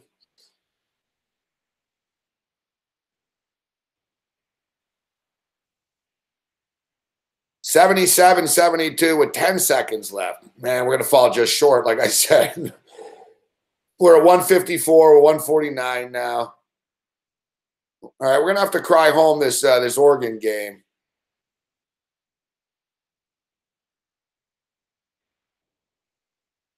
We should be wrapping up the show in a minute or two, but March Madness is only here once a year, and that's what we said about the Olympics. There's always something going on in the middle of the night, but we'll hang out with you. We'll try to sweat home this Oregon Duck game, cry home a win here. Try to cry home a win with the Oregon Ducks. Wyoming and New Mexico at 73-63. I told you New Mexico was the play. 73-66 now. That's good. They just hit a 3. We're going to need a little bump for the over here, but we should be able to get it. I mean, look, they're at 139 right now. We got over 162, so 23 points in 5.5 minutes. Between these two teams with the 3 balls and stuff, it should be able to get there. Let's end with a bang.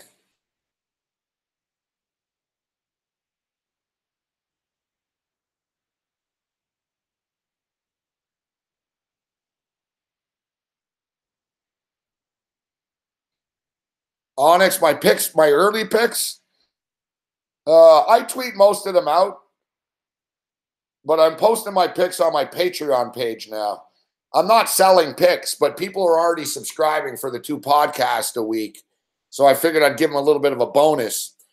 So I do a daily sort of pick. I used to do video. Now I just do text. I'm giving out the picks there. But then I give the picks on the radio show as well. So I'm not like selling. I'm not hoarding the picks. Oh, you got to sign up. So basically either sign up for my Patreon page or tune into my radio show at 4 o'clock in the afternoon. And I try to tweet them out too. Like I said, I'm not trying to hold them back, but I don't get paid to sit on Twitter and fucking, tweet for free to people all day. I got to fucking make a living. People subscribe to my Patreon page. I'm trying to give them a bang for their buck,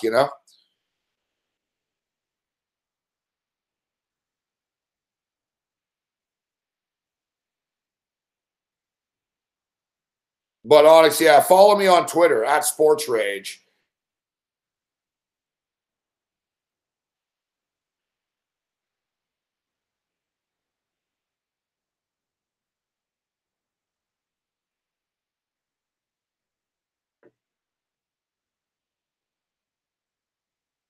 Patreon.com. Bruce Chad wants free. What free drink tickets, Bruce? Wait, you want free drink tickets? That's a Patreon member now?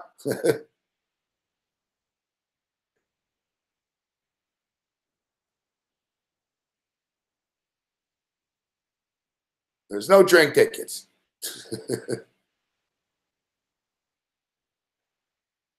Yeah, so I'm on Twitter at Sports Rage.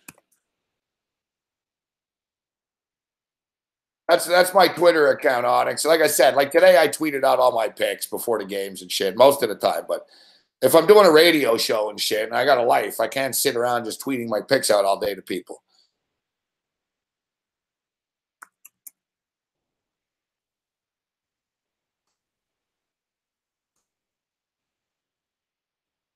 Right, Patreon.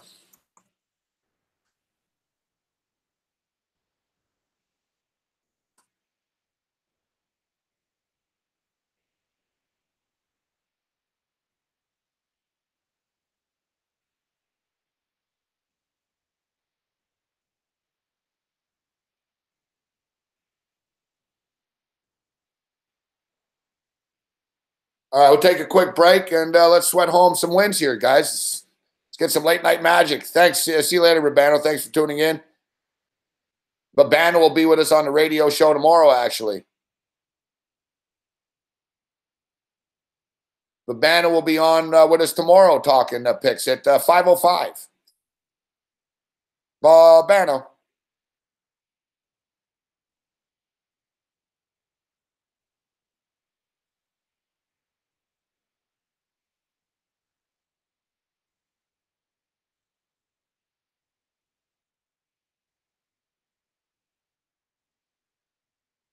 Yeah, I won $22 on DraftKings. I didn't think I was going to win anything, but I won $22. Did I really win $22 though? I put in 19. I bet $19 on DraftKings tonight. I got 22 back. I'm actually surprised that I got a 22 back. And like, if Steph Curry doesn't get hurt, I would have won money. Like, I still won money with $22 without one player in my lineup, which is next. Like, I'm amazed that I'm up $22. Which leads me to believe that if Steph Curry didn't get hurt, I probably would have fucking won like fucking 300 or 400 probably.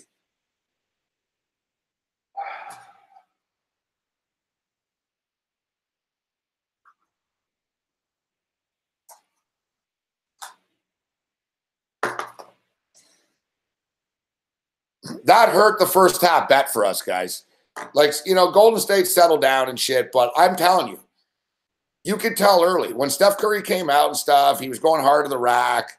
It changed the dynamic of that first half, but we've all watched enough Golden State games now to know you can't be laying these double-digit points. Fuck.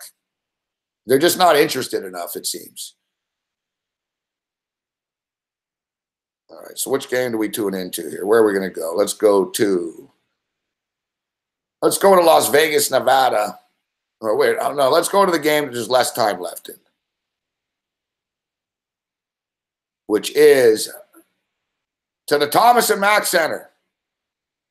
Your play-by-play man is Ian Cameron, a.k.a. Ian the Eagle Cameron Babano. It's a rack attack.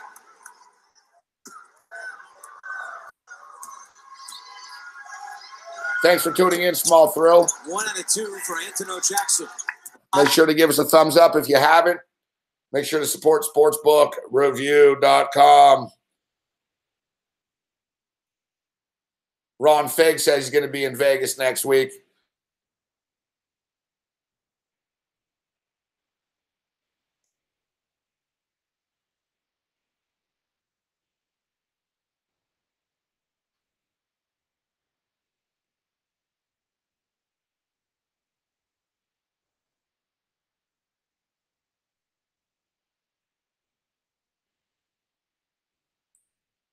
Yeah, I said Kings in the under before the game started. Yeah, it wasn't an in-game. I like your style, Ernest Huffman. Positivity. We're going to get it. 74-71 in this New Mexico game now. I need over 162. It's a little close. We need some points. Like, better if New Mexico could pull away a little bit.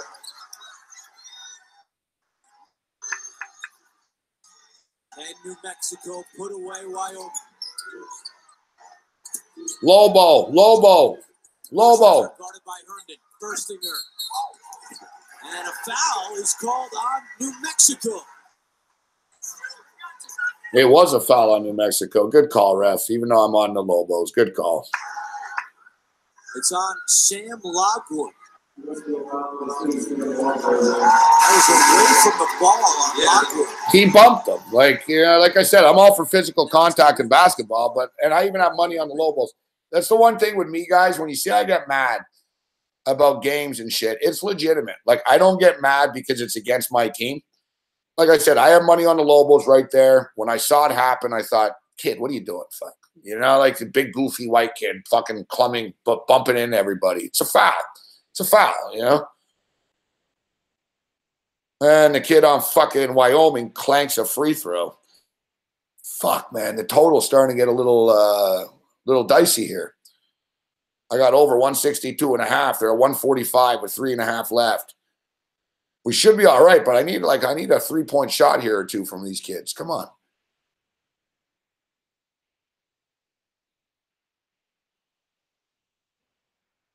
They miss again. Fuck, everyone's missing, man. Fuck, man. That was very good help that time by Herndon. James blocked by Firstinger. Of course it is. 8th in school history in blocks and a clutch one right there. It's been like 5 possessions in a row. No one scored here. Cuts and the reverse lay-in off the feed from Firstinger. You saw that coming a mile away. Firstinger had the ball, and he was basically telling Kuiper, cut to the basket. He got it to him. Dalton. Herndon throws it down. 19 for Herndon. Jackson races up ahead to Malowacz. Paul Weir imploring his team to move. He does not want to milk the clock. He wants to attack. That's what Firstinger does. And one. Yeah. You know what? I just realized this shit's on Facebook. Well, I think it is. Firstinger been getting it inside and going one-on-one off the dribble all night. Mexico up 5.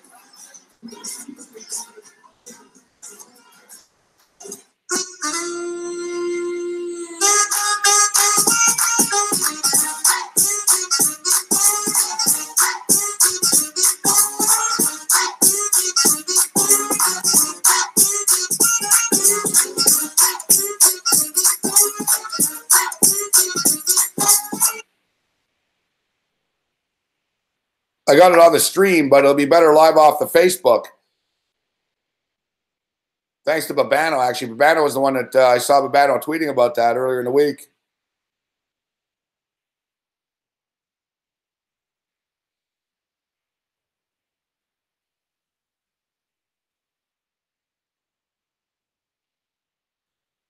I don't watch the New Mexico stream with the fucking blah, blah, blah. Fuck, I just got fooled. I clicked something. What is it, not on Facebook, this one, or was it just the opening games? Mountain West stream, 5, here it is. Like,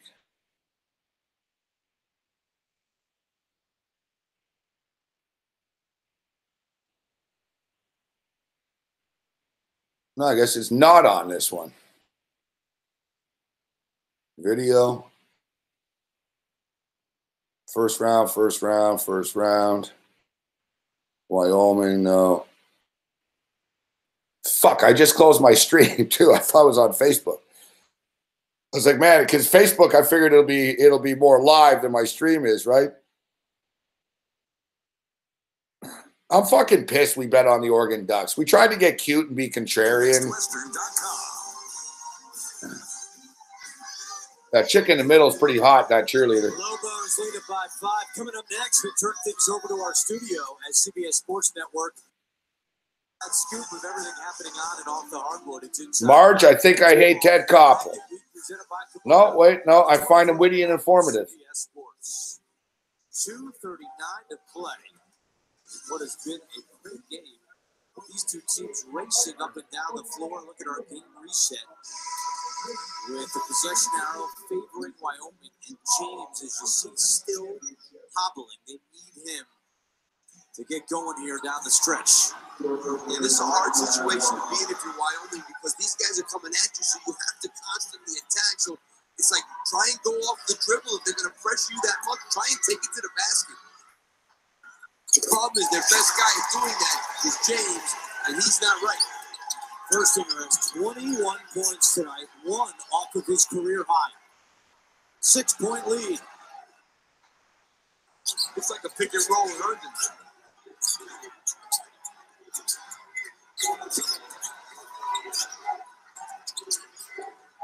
Here's Kelly. Guarded by Jackson. Good defense.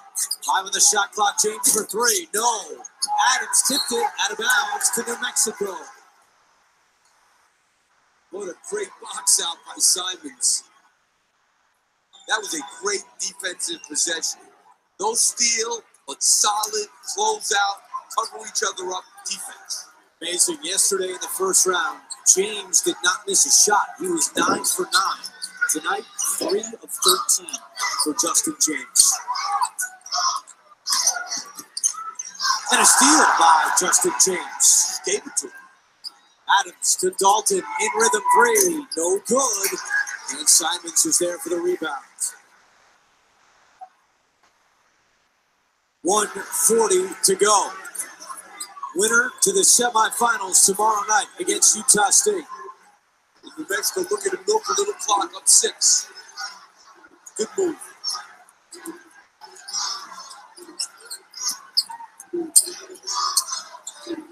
Lockwood with 5 to shoot. Jackson drives. And it rolls around and out. Herndon the rebound. 1:15 to go. Got to take this to the basket. That's what James does. And James missed another. Got to foul out. And that's what Herndon recognizes. And these Lobo fans on their feet with 1:03 to play. I mean, Justin James is not going to get it better. He did the right thing. He's attacking. He's got him backpedaling. He's got to make that one. Third foul on Herndon sends Jackson to the line. Where he's 3 out of 4 tonight for 8 points.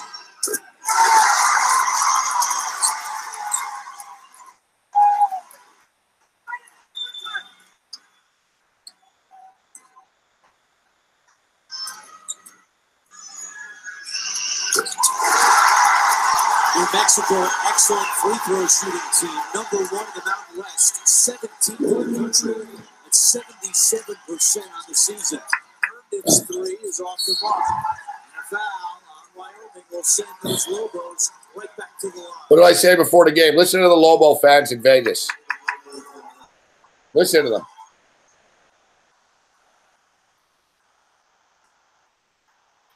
They travel, those New Mexico fans. They sure do. Yeah, they do. That's how I was saying before the game started. New Mexico fans, man, they fucking take Vegas over, these people. I lived in Vegas, man. I used to see them. Like they came 3 times a year, like clockwork, in fucking droves. They came for the regular season game. They come for the fucking football game, and they come for the tournament, the Mountain West tournament. And they used to win this tournament a lot. I've been talking about this a lot, where I'm just sort of, you throw out the records and, you know, you sort of go with teams and history and stuff like that. You know, VCU are a team that usually do well in March. Michigan are a team that usually do well in March. You know, New Mexico used to fucking own this shit, fucking Vegas. Their trends and their ATS record in Vegas is sick in this tournament over the years. Yeah, they're not the same team, but here they are right now grinding away in Vegas, right? Fucking airball for Wyoming. Fuck, Wyoming are screwing us for the total. This fucking big white blonde kid's really pissing me off, man. This kid's just missing shots, turning it over.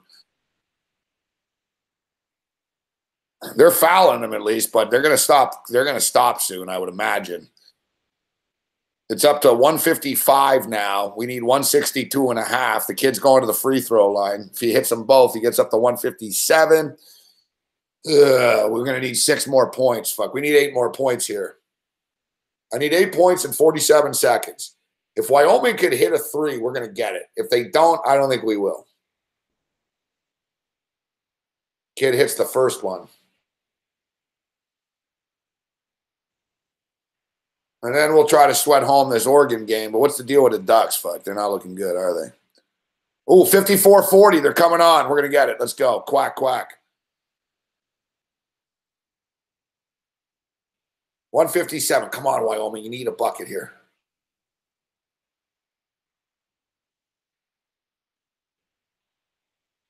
Foul. That's good. They're going to the line. That's good. Come on, come on, come on, come on. Does anyone have this besides me? Anyone have the over this game? Remember we talked about it. It was 165.5. I didn't click. We discussed how they play high-scoring games. Wanted to wait for the end game, but it never really went down too much. It got to like 161 and shit, 159.5. I got it at 162.5. Ooh, fuck, it went in after all. Like, fuck, didn't look like it was going in. But they're up to 58 right now. We got a good chance here. We should be able to pull this out. Hits the second one. Good, good. 115.9. We need 4 points. Fuck. Oh, nearly a turnover. Oh, there is a turnover. 8 seconds to play. Well, the ref just, what are you doing, ref? You just pointed what direction.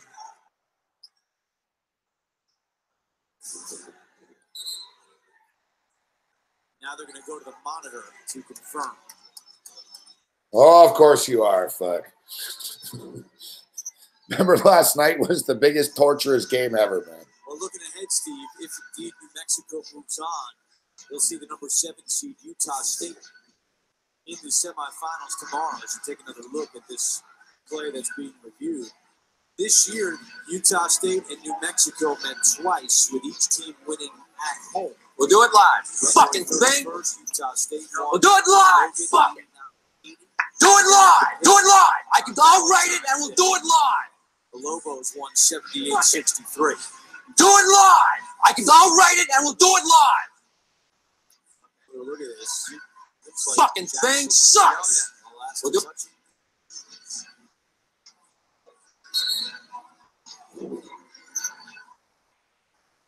It is Wyoming basketball with 38 seconds to go. They're up by 9. You know, one thing about Utah State that you need against New Mexico is 2 good guards. They have 2 good guards.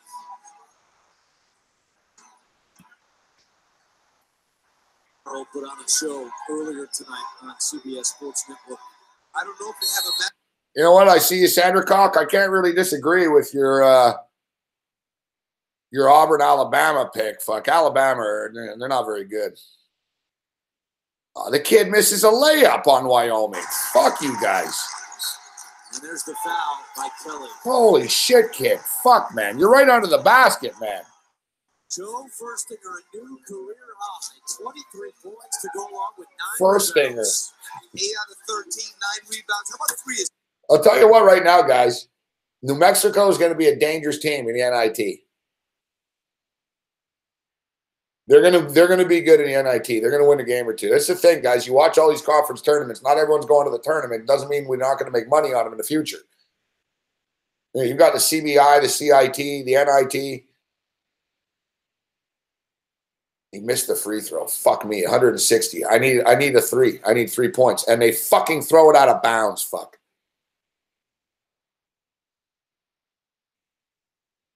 You throw it out of bounds. They're going to call off the dogs now. Fuck me.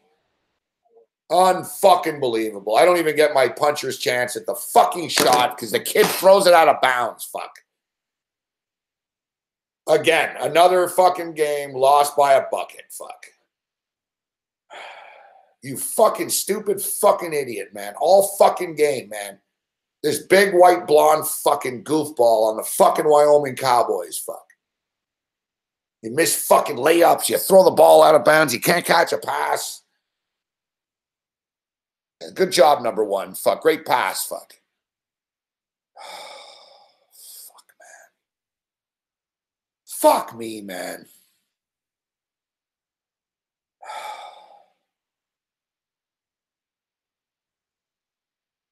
Fucking bullshit. Fuck. 9 Eastern as the top seed Nevada takes on red hot San Diego.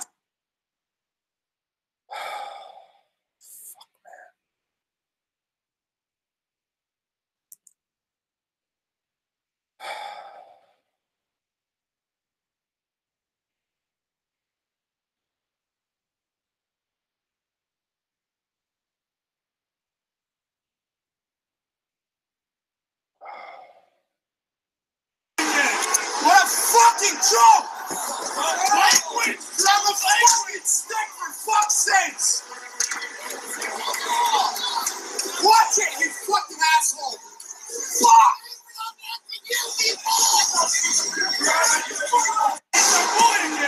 What a fucking joke! Language! I'm a language! Stick for fuck's sakes! Watch it, you fucking asshole! Fuck!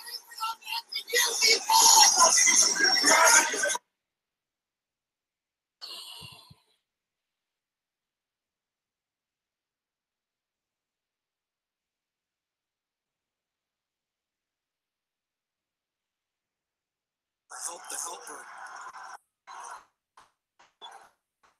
Pritzer trying to restart. Sends his shot on the baseline. Brings us to the final media timeout. Oregon had closed to within a bucket. And Collette stuffed it home and put a stamp on the defensive end as well. Now Bibbins, surgical with the delivery to Collette. The chin up on the rim by the big fella. Get it out of here.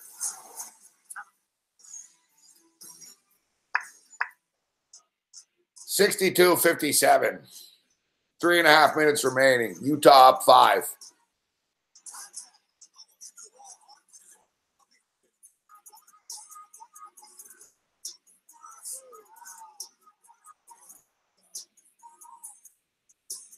Fuck, that was fucking annoying, man. Fucking stupid fucking kid. Fuck.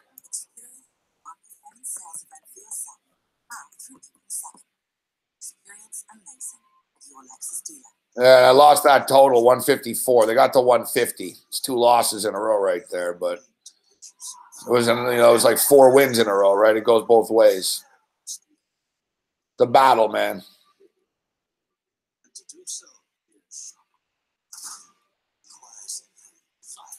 It's really disappointing. It would have been nice, like hitting that.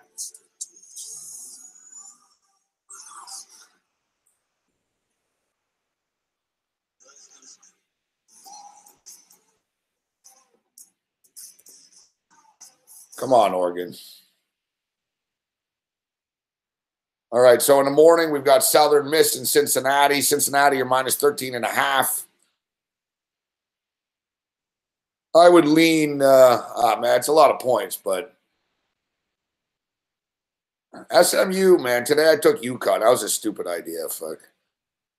It wasn't dumb, but you can't be betting on every game. I shouldn't have done that one. Cincinnati tattooed SMU twice this year, which leads me to believe that SMU hang around. It's weird. SMU completely fell apart, but they played well today against UConn. Cincinnati are a good team. They're sometimes offensively challenged, but they're better offensively than they normally are. They score 75 points a game.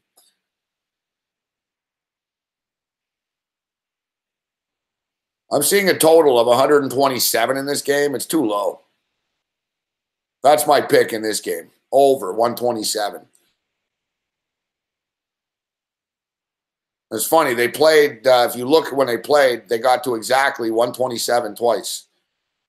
Sorry, 127, 76, 51, 127, and another time 132. They went over both games this year when they played each other.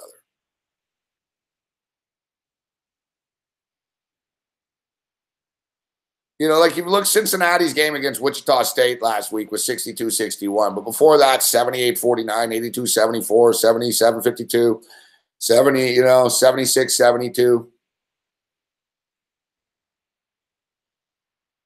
It's a pretty low number at 127. It's more than manageable. So I got to lean to the over 127 in the morning here.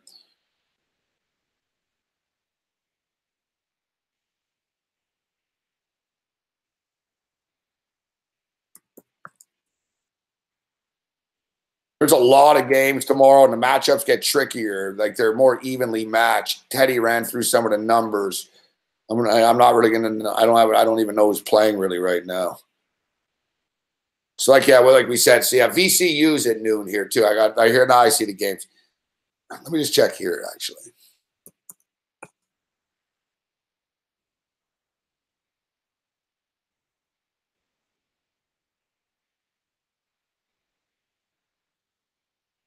College basketball. All right, here we go. Yes, I see it's official. It's 127.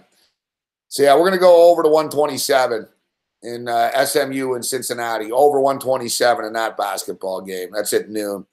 I was on VCU today. I'm going to be on VCU again tomorrow.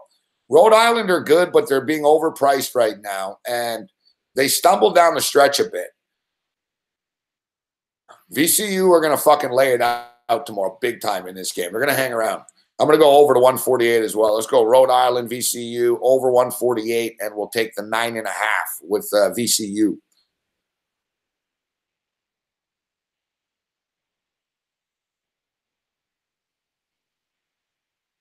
Good call by Sandercock with Auburn over Alabama tomorrow. I agree.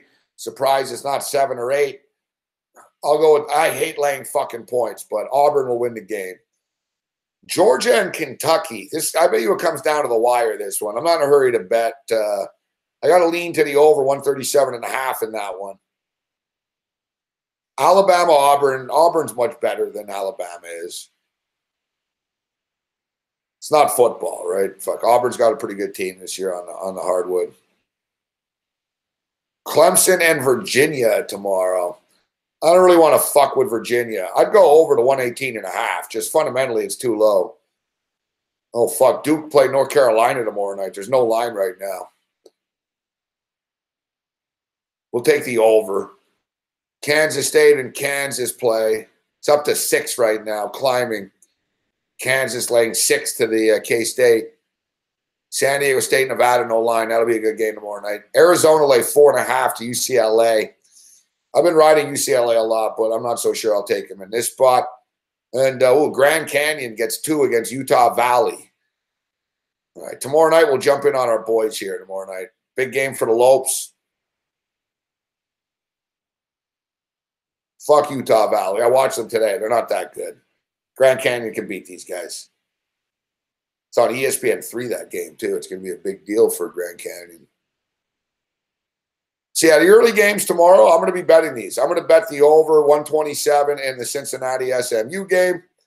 I'm going to bet the over 148 in VCU and Rhode Island. I'm going to take the VCU Rams. This is Rams versus Rams. Fuck. I'm going to take the VCU Rams. VCU Rams plus the 9.5, 10 in that basketball game. I'll lay the 5 with Auburn, even though I never win when I do that. Maybe I'll moneyline parlay with something. And Georgia and Kentucky, I think, gets to over 137.5. It's my early thoughts for tomorrow. 64-62. Here come the Ducks. Let's go. And he misses the free throw.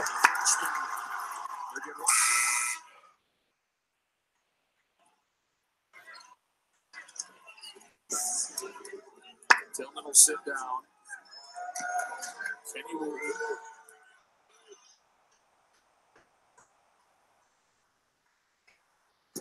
Cuts it to 1. With 1:53 to go. The spot in the semifinal that's full. Good with the length of quickness on the ball. There's the tricks. 64-63, minute and a half left. Utah with a basketball. Can the Ducks pull out another one? Let's go. Let's go, Oregon. Two-man basketball has been effective for the Utes tonight. Steve Lavin. I'm a Steve Lavin fan. All right. Long 3 for the Utes. Short. Air ball, 64-63. Ducks, we got a chance here. Let's go.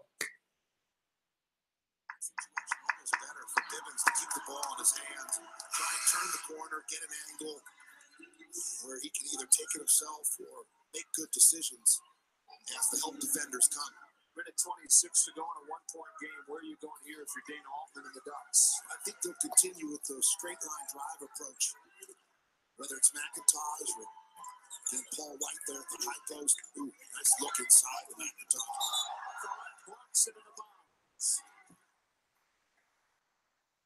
Got it in deep to McIntosh, right underneath. And Grant came over and got his Positivity, people. Positivity. We got this. Let's go.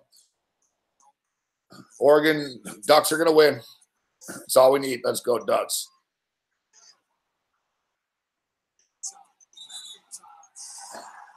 Yeah, that's a foul on Utah, man. You tripped the kid. You got in his way. Fuck.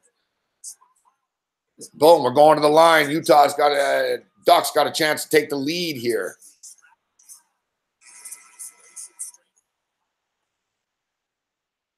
Let's get this. Let's get this, Rosa.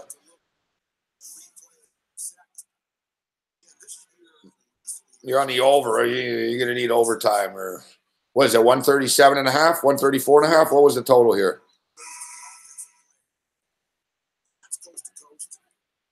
You might get it. Depends. What was the total? What was it, 137.5, 136?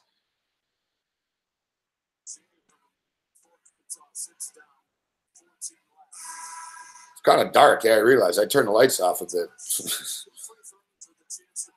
Oh, 134. You're all right.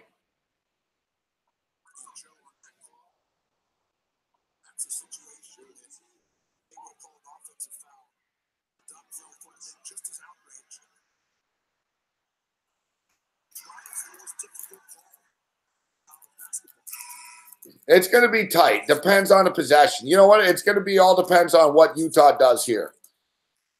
Like, if Utah, like, milks it for 30 seconds or they rush the shot. You know what I mean? That's the key. You want them to rush the shot if you got the over. I don't want to mush it for you, though. I mean, I'm pulling for you here, but I think you're good. Like, fuck. See, they just fouled him. Oh, you're going to be good. These kids are doing stupid things.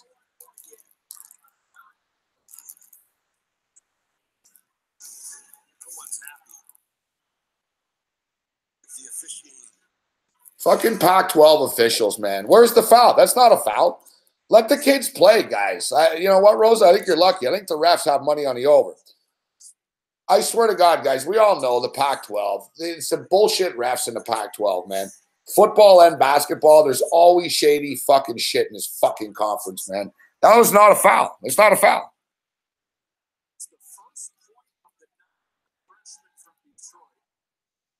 Like, you see the kid on the Ducks had a right. He was like, that's fucking bullshit. Like, he started mouthing off a bit after, and he had a point. Like, that was bullshit. Fucking bullshit ref, man. It's not a fucking foul, man. Brown passes. McIntosh. Oh, what a play. That's why we give you the Nike, son. For the Ducks, get it to McIntosh. Let him put it on the deck. Able to absorb. Oh, that's a man's player. That's an NBA player. That's a Dwayne Wade right there. That's a Dwayne Wade. High off the glass above the square. How many times have you seen Dwayne Wade do that? He looks like Dwayne Wade right there. This kid's going up, gets fouled, fucking still strong enough upper body strength to get the shot off. So many times basketball players pussy out. They get fouled and they just sort of throw it up. This kid was like, no, I'm getting the shot off. It's not too big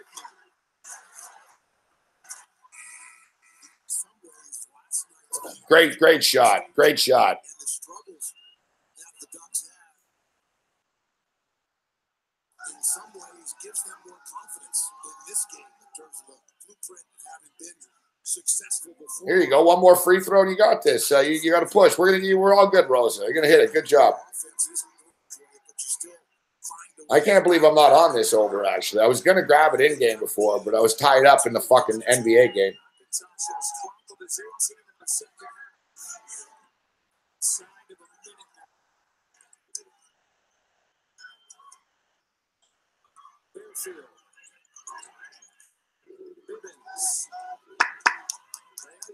For the senior. Now the screen from Johnson.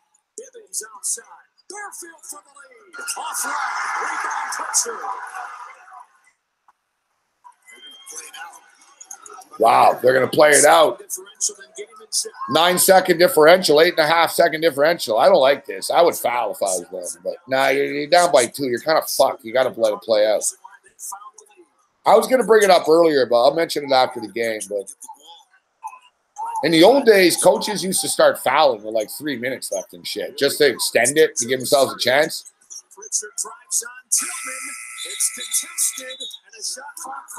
How does that happen, Pritchard? You did this bullshit last night. This fucking white kid, I don't know, man. It's like all fucking night. It's like every fucking white kid on the fucking floor just sucks, man. You're really living up to stereotypes, fuck. Last night, this same Pritchard kid, he hit one shot. He was mean mugging everyone and stuff. It's like, bro, man, you can't even hit the fucking rim. You're up by 2. How do you do this? Like, these fucking teams, man. This is why these teams are on the bubble and shit. Like, how do you fucking do that? You have the ball, you're up 2. And you guys don't get a shot off. You don't get a foul on you. You don't force them to foul you by taking it. You don't get anything out of this. You basically just took 30 seconds off the clock and gave them the fucking basketball. They were screwed. They were going to let you play it out, you fucking morons, man. This Oregon team's really a fucking dumb team. Dana Altman's a great coach, too. You can see the frustration with Dana. Like, he's looking like last night and tonight, same look. Like, he's trying, man, but these fucking kids, man. It's pretty much Pritchard. And now look in the fucking huddle. They just showed him. He's fucking running his mouth in the huddle like he's all frantic and shit. You got to fucking settle the fuck down, Pritchard.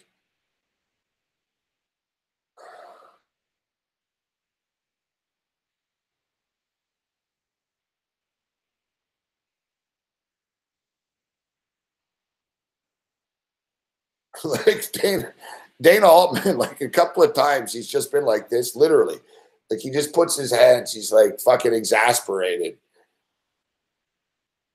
It's like we told, he's probably telling Pritchard, listen, we told you to fucking like kill some clock, not fucking get a shot clock violation. Like, these teams that do this, like even at the end of the game when they clear everyone out, it's like, get a good shot. Don't worry about waiting until there's 2 seconds left. Fuck. Why do I know this is going to go to overtime just to torture us all?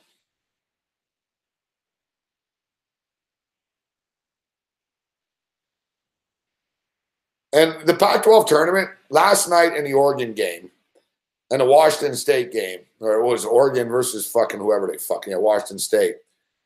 Remember it took forever and the plays and the in-between shit? Same bullshit now, Pac-12. It's just, I don't know, it's a Bush League conference. Like, it should be like elite and shit, but like it's run like a joke. Like, why is this taking so long to review this, whether it hit the rim or not? Like, how long does it take to look at the video and say it did or it didn't hit the rim? It was the same bullshit last night. Man, we just watched this Mountain West game a couple of minutes ago. There was a play. It went out of bounds late. They didn't know who was off. They replayed it. It took 2 seconds. It's a fucking shit show, this Pac-12 conference tournament. It's always bullshit with a Pac-12. It's a great conference, too, but it's just football, same shit. There's a lot of corruption in this thing. I think there's a lot of shit that goes on here. Just don't take a 3, kid. What are you doing? He blocked it.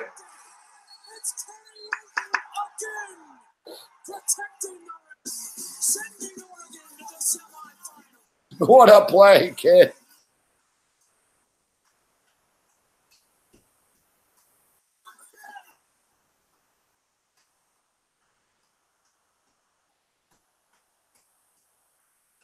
I'm telling you, the Ducks just find a way, these kids, man. Dude, it was horrible defense. It was Pritchard. Look at that. It was Pritchard again that got beat on that play. Look. Look at Pritchard. Look at the replay there. The guy I've been picking on, Pritchard. Look at him. Pritchard got fucking torched like I'm going to torch this celebratory spliff. He got torched on that play, and he got saved by the dude to block the shot. Like I'm telling you, this Pritchard kid's a menace, fuck.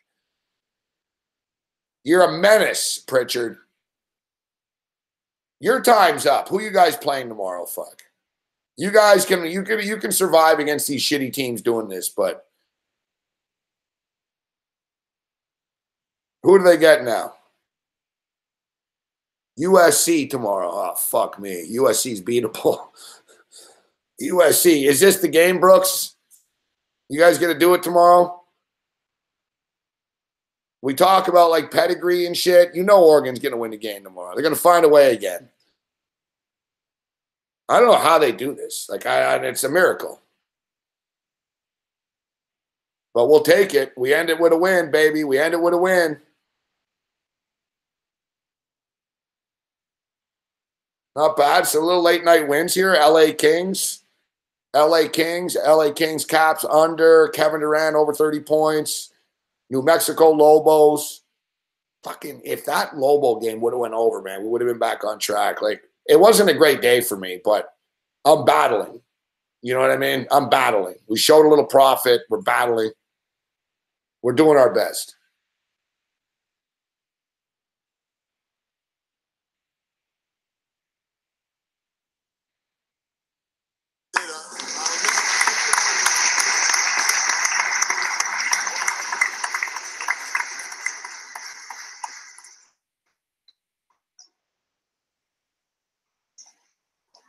Crowd's happy. We got it done.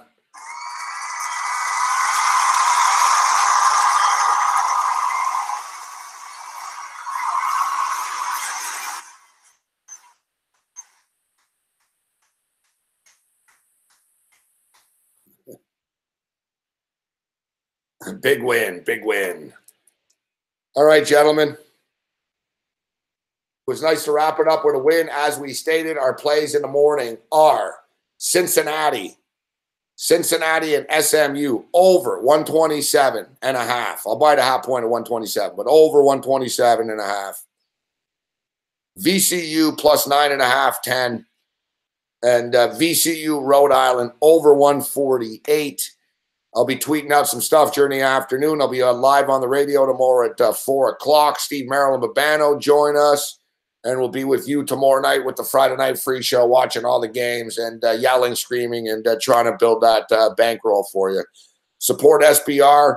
We apologize. Bet Online, they're going to get their server issues worked out. And make sure to load up next week. I'm going to bet there next week for March Madness. And give us a thumbs up. Support sportsbookreview.com and all their social media platforms. Check out the videos in the morning from all the SBR crew. And beat your motherfucking book. Thanks for tuning in. You guys rock. 7 days away from Vegas, March Madness. Next week at this time, we'll be all fucked up in Vegas throwing it down. But we'll be doing the show for you. Other than that, you're on your own. Later.